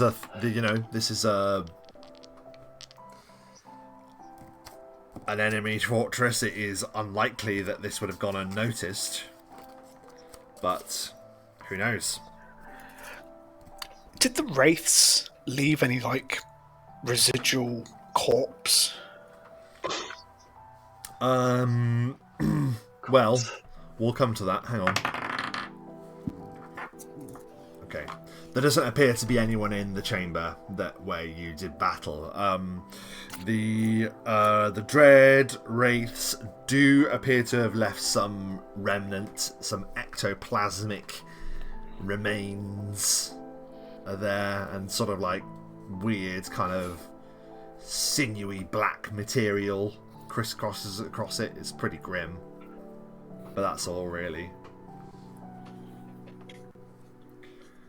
That's all you can tell from where you are, anyway. Has Obsidian actually gone in? Mm-hmm. Obsidian. He's taking this suicide mission statement to... Yeah. Literally. Well, there's chests and drawers, and let's search the place. Yeah, of course, you can search. So, give me a search check, please. And whilst they were searching, I'm going to do a move silently and a hide check to kind of peek through the doors. 15. That's very good. That was the search check. Has anyone got a better search check than 15 there? No, Okay. because I was doing a hide check to look through the doors. Okay. Well, bear with, because we're doing... Did you just open the doors? No, not yet. That was Okay. my rolls before. Good. And I'll wait. Okay, so Ansel, you have a bit of a search, and that's all right actually, and you do actually find something. Let me just bring it up. Lovely. A scroll of restoration. You with the 15 find a loose slab that is sort of like at the foot of the left-hand side of the staircase, one of the staircases that lead up onto the plinths. There is a loose slab that is that appears to contain an item. Inside is what at first looks like a very dusty helm, but with like a single move of your hand, you can see that there's this gleaming helmet that appears to have some kind of magical power that resonates from it. You can give me a knowledge arcana check to see if you can determine what it is.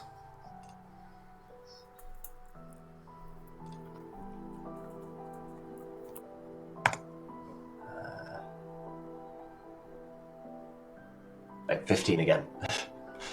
It's the same number. You're not sure. 15, sadly, is just below the asking DC, sadly. So you don't quite know what it is. You can determine that this is made of mithril from that check, though. Ooh. But yeah, you can't fully work out what power this would grant someone who wore it.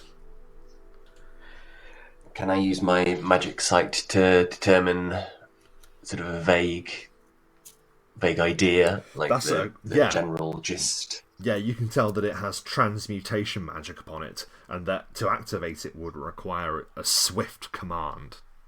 So it would be a swift action to command this thing to have its power.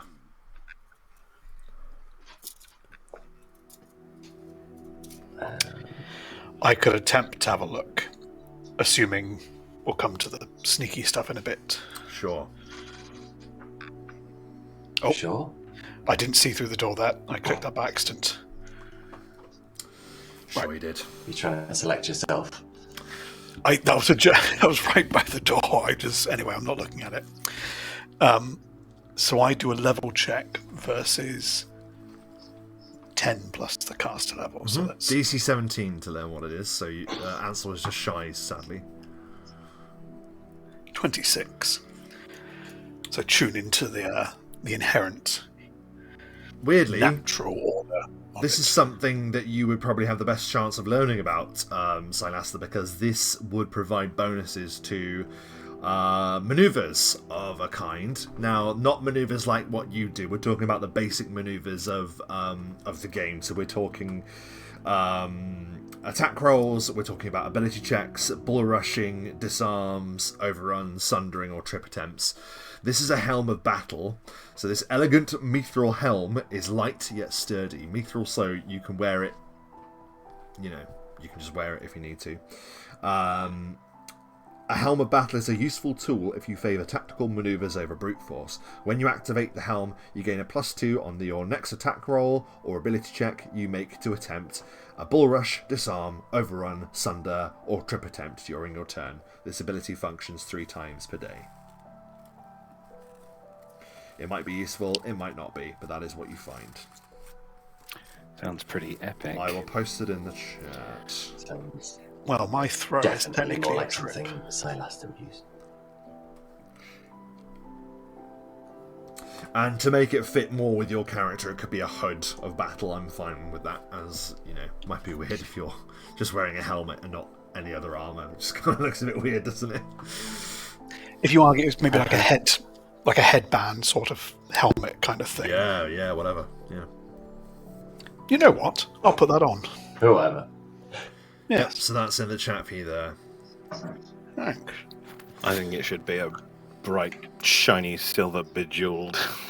Well, it's mithril, Really so it garish. does kind of gleam, but I think it would be quite cool for Silas, yeah, with a headband, a mithril sort of headband on him. Yeah, that's cool. I can tuck it under the hood if I need to. Uh-huh. And that is what you find. Everything else, unfortunately, there isn't much. I mean, if you want rudimentary battle axes, heavy maces and falcons and javelins, or a morning star, then you're in luck. Otherwise, sadly not. The Dread Wraiths, being incorporeal, have no material possessions upon them. It's not. Yeah, you know, their swords would have Did just... you get anything through the door, Silas?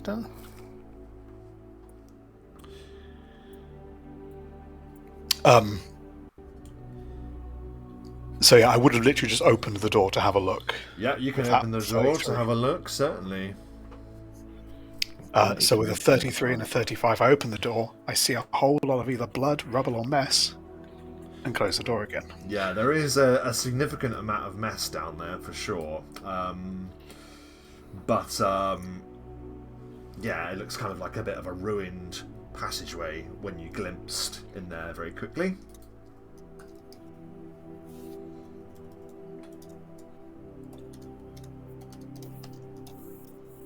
But other than that, you're not sure. Are we continuing on? I reckon What say you? we should. Onward! Let's go. To death and glory. Yeah.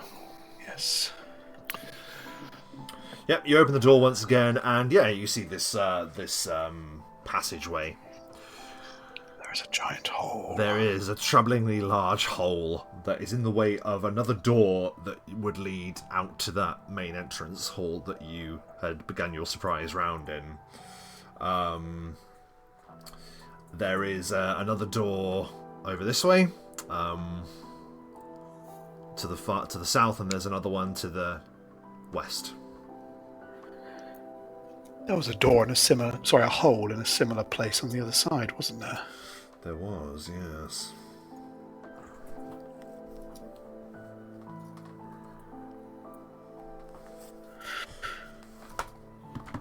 Whilst you're there, would you like to give me a spot check? Oh, why not? Oh. 16. 16's good. 6. No, Obsidian, you're busy looking elsewhere. And so Also 16. Also 16. Yeah, the pair of you, Obsidian, sadly busy looking elsewhere. Not on it. It's all good. You note that from that pit there appears to be like wisps of like strange, shadowy sort of substance. Not like the wraith, I will say, It isn't another wraith, but there appears to be some odd dark magic that appears to be blooming in the hole there.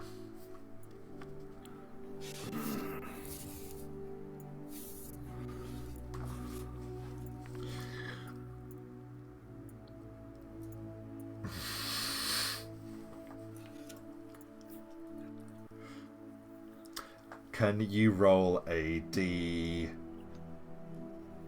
for me, please? Silaster, you're 1. Obsidian, you're 2. Ansel, you're 3. If it's neither of those, then re-roll. Someone else, please. I've been rolling really badly. Silaster, I want no part in it. 1. Obsidian, 2. Ansel, 3. Go on, Ansel. Okay. Re-roll. Actually, I should be able to do a D3. Let's Yeah, see. just roll roll a a D3. D3. Yeah. Of course. 2. Oh my Obsidian. god. Ha! This is literally the worst. What is your touch armor class, Obsidian? My touch armor class is 14.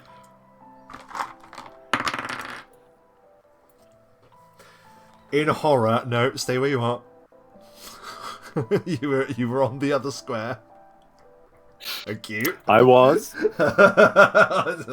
I'm looking down into the hole, so it makes sense, doesn't it? You in horror, Obsidian, you're looking at this black misty kind of magic, and all of a sudden, what can only be described as an adhesive strand lurches up through the black mist and slams hard into your chest.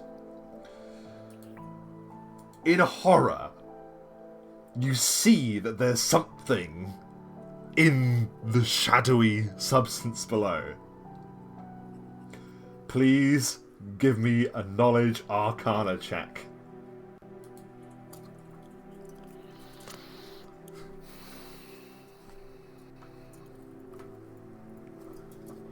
$28. You, in horror, realise that you are being confronted with a nightmarish entity that comes from the heart of the darkest stories. A roper. The roper. Fucking roper. I know them ever so well. Has just seized you, Obsidian, and now I ask you all to roll initiative.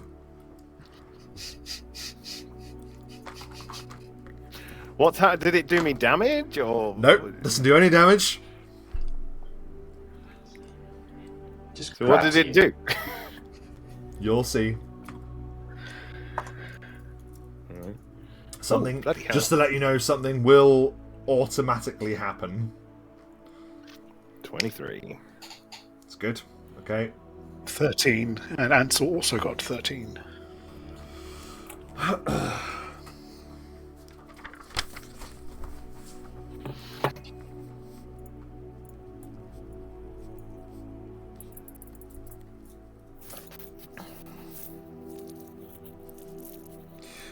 I'm guessing, Silaster, you have the higher dex.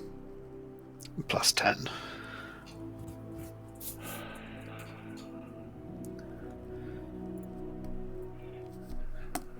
Okay, so as I mentioned, something's going to happen automatically because you have been surprised.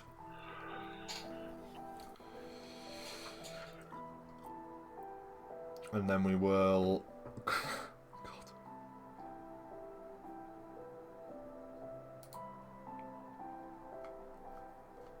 It's fitting music.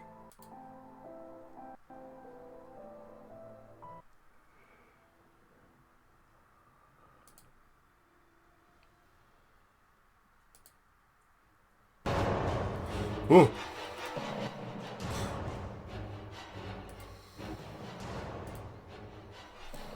So like I say, the roper gets its surprise round. And when it automatically, when it hits you, it automatically gets to do a move called drag. Which means it automatically just drags you 10 foot closer to it. So am I grappled? No. No.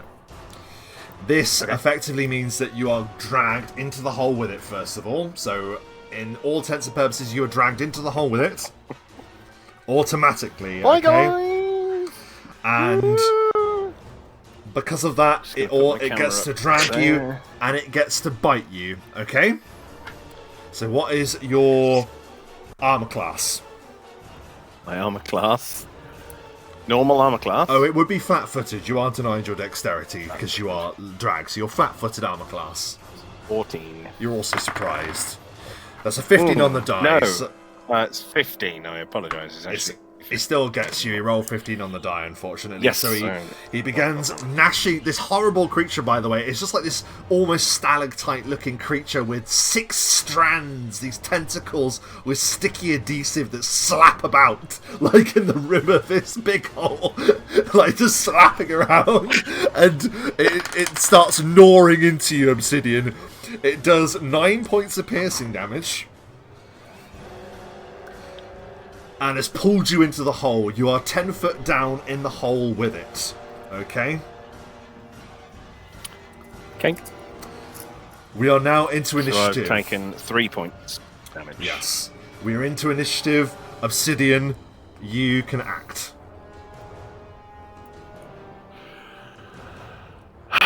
Alright. The first thing I'll do as a totally free action is activate my Fear Aura. Okay. Which I think this thing is alive. It is. And, you know, because it was a thing one of my characters could maybe. I don't think I ever did turn into it, but as an option, so I know of the creature. So I think I know it's alive at least. It is alive. Very little else. DC 23 will save, please, as it is touching me. So It is. It sadly is able to surpass that. okay, that's fine. Then what we will do is, since it is grabbing me, big old burst of negative energy. Can it do another DC 23 will save, please, for half? It fails. It fails this time, lovely. So it will take the lot. It'll take 12d4. So it takes 33 points of negative energy damage as I tell it to get off me. It screeches in pain as it takes the full amount of the damage. Yes.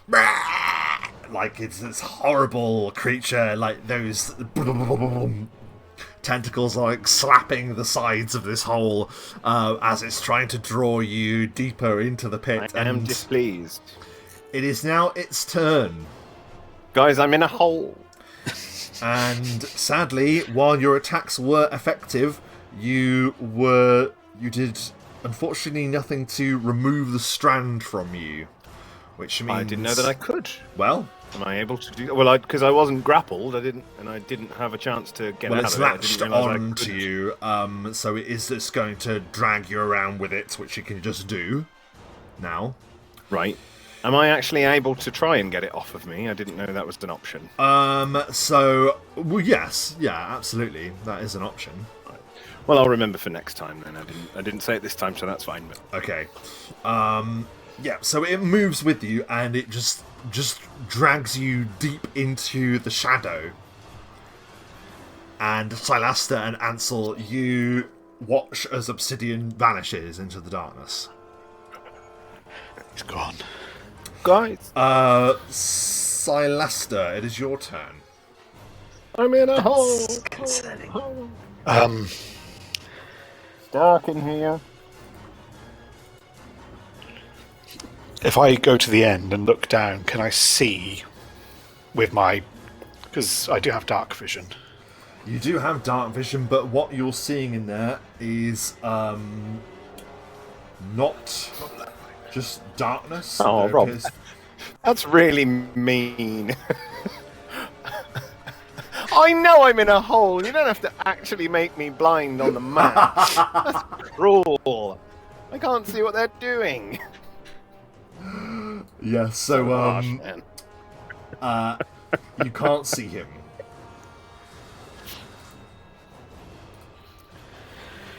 Right. So Well, 5 from 10. I'm obviously lost. As a swift action, I will drop into Dance of the Spider, and then I'll go down the hole. So, Okay. so I'll move with the rest of my action 20 feet down the hole. One hand clinging to the side, and I'm kind of running down the hole. You're going chase, and as you do so, I need you to make a will save, please. I am in a stance. Oh, 20. That is a success, oddly. Oh. You feel like this darkness that you're within, it's strange. It's like it's trying to pull you somewhere.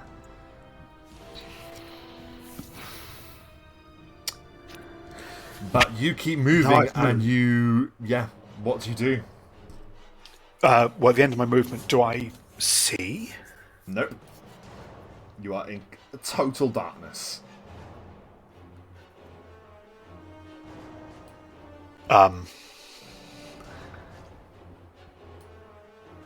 Well, I don't have a daylight palette or anything like that, so...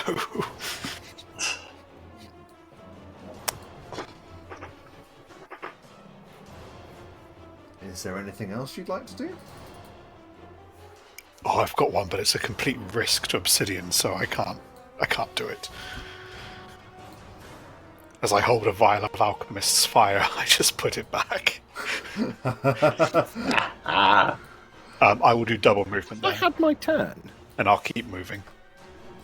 Yeah, you went first. So all that I didn't damage have to is. do any burst. Sorry, yes, I thought I was in defense of myself. Right, yeah, ignore me. Yeah, I'll use double movement. Okay, yeah, you move double movement, and you just seem to be keep going endlessly and endlessly into this darkness, and you're really getting the sense like you're not chasing. It's almost like the target in front of you is just gone. And with that, Ansel, it's your turn.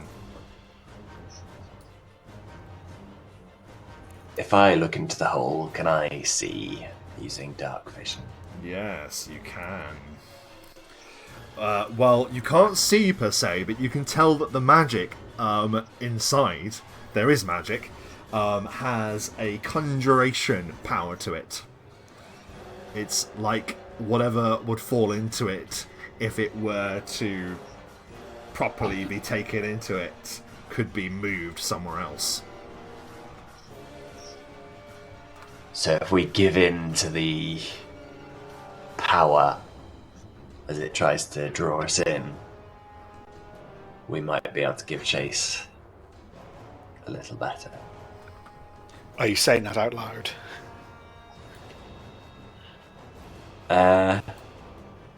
If that's my understanding of it.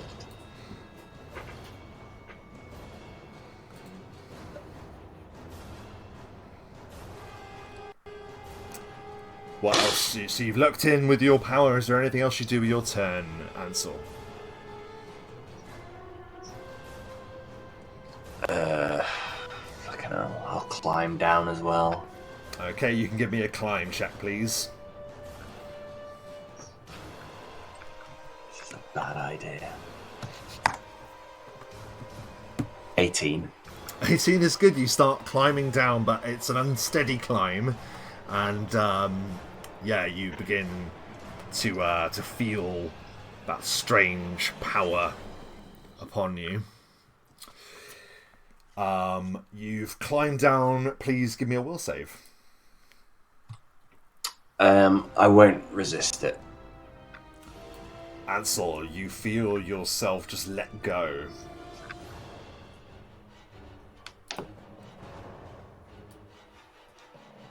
And I'll say to Silaster at the same time, I think we need to give in if we're to get Obsidian back, Silaster. Okay. Bear with me 1 second.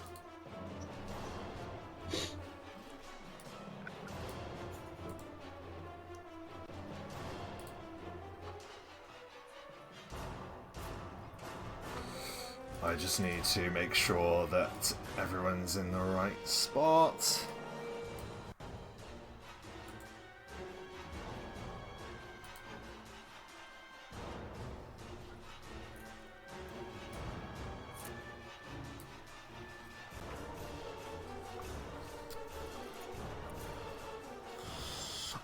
Obsidian.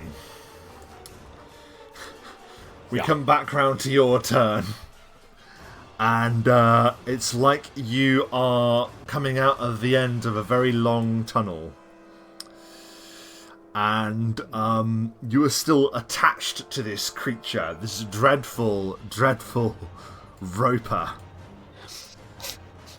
And in horror, you suddenly realise that you are in an entirely different location within the castle. And that whatever horrible energies that you've passed through has taken you somewhere that you have no idea where it is within the fortification. And you don't know that Ansel has dropped into the darkness, and you don't know where Silastra is. And I think that... Yeah, did I do a will save? Or is it just it's transporting itself? It allowed to... It just went... Yeah, it pulled you in and allowed itself to do that. I don't know that I'm... So, with that, I think that's probably a good place to call it so, as the strangers are a party divided. That is where we will leave them until next time, in a completely... Get to open it with my next move. Which means I get to think about my next move. With a completely unknown area of the castle. So... Yes, we shall see. But there we are. So, as always, we will end the session asking the players their thoughts and feelings at the end. Oh, and Roll20 is gone again. I think we lost Mike this time. Quick, thoughts and feelings, quick! Yeah, really quick. Oh no, here we are. We got him. So let's ask Dom your thoughts and feelings at the end of the session. My main worry at the moment is we're going to run out of time. Run out of time and resources. That's the worry.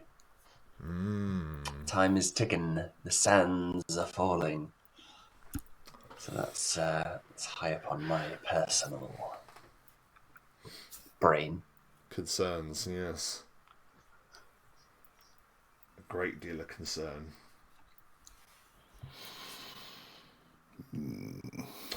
Very good. Mike, thoughts and feelings at the end of the session? Yeah, I think there is definitely a ticking clock. And I think so long as Silastra doesn't take another major injury, he may be okay to keep going, but he's aware like Obsidian only has a finite amount of resources as well. And but on top of that,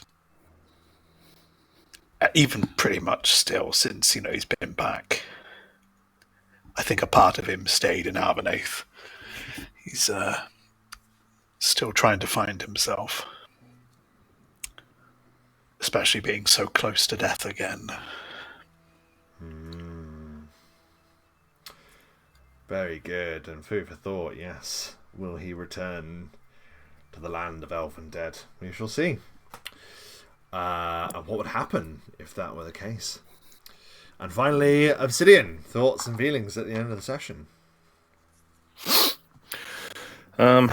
Yeah, so I mean, echoing these guys really is running very short on time, definitely. And yeah, limited resources against the undead, certainly limited resources, because I have to use spells. I can't use my innate abilities. They don't work on undead, so certainly do run out. I think that Obsidian is heavily in the mindset of this being like, let's do this, let's, suicide mission, whatever. He's committed to it because I think he sees it as this is the ultimate undead stronghold. If he can make it through this trial by fire and come out the other end of it, then he will be sort of proven as a very powerful necromancer, and I think, that's what he's going for. So, all in. I love that way of framing it. That's really cool. I like that very much. Yes, very much. Castle Redhaven is, easily the most powerful undead stronghold on this end of the continent, at the very least. Yeah. There's a few other places that I know of, but for now, certainly. And yeah, fantastic. I think you all did very well. I know the Wraith fight certainly went longer than I thought it was going to, but I mean that's just the nature of it, isn't it? Sometimes just the rolls keep you. It wasn't even that it was. I mean, it was a hard fight, and because I know we've seen Dread Wraiths before. We've all played with a deck of many things. Yes. We know of that creature, but like it wasn't that. It was just bad luck. There was so much bad luck in that fight. Yeah, huge. Yeah. Well, there we are. Thank you, Roll20. Yes, thank you, questionable, Roll20. Your questionable random number generator. Well, thank you, Roll20, and also thank you for those watching live and after the fact. We do always appreciate you watching the continued adventures of the strangers. And I, for one, Saint Redium. Yeah, Saint Redium. Yes. All hail Saint Redium. All hail Saint Redium with the boons. And yeah, don't forget, if you want to watch us live, please follow us on Twitch and hit the bell to know exactly when we jump on. And then, you will also be able to have a small amount, not even a small amount, as we can see, the boons actually turn the tide in battles, have influence over what occurs. And of course, by all means, watch us after the fact on YouTube. Give us a like there and subscribe. I'm very much, my final thought, enjoying the dungeon crawl. I was looking forward to us returning to this style of play, and so far you guys have not disappointed in your reactions and your attempts against the trials that await, and many more wait for you in the darkness. We will find out what happens to the strangers next time. All that remains for me to say is, once again, thanks for watching, and burn them rolls.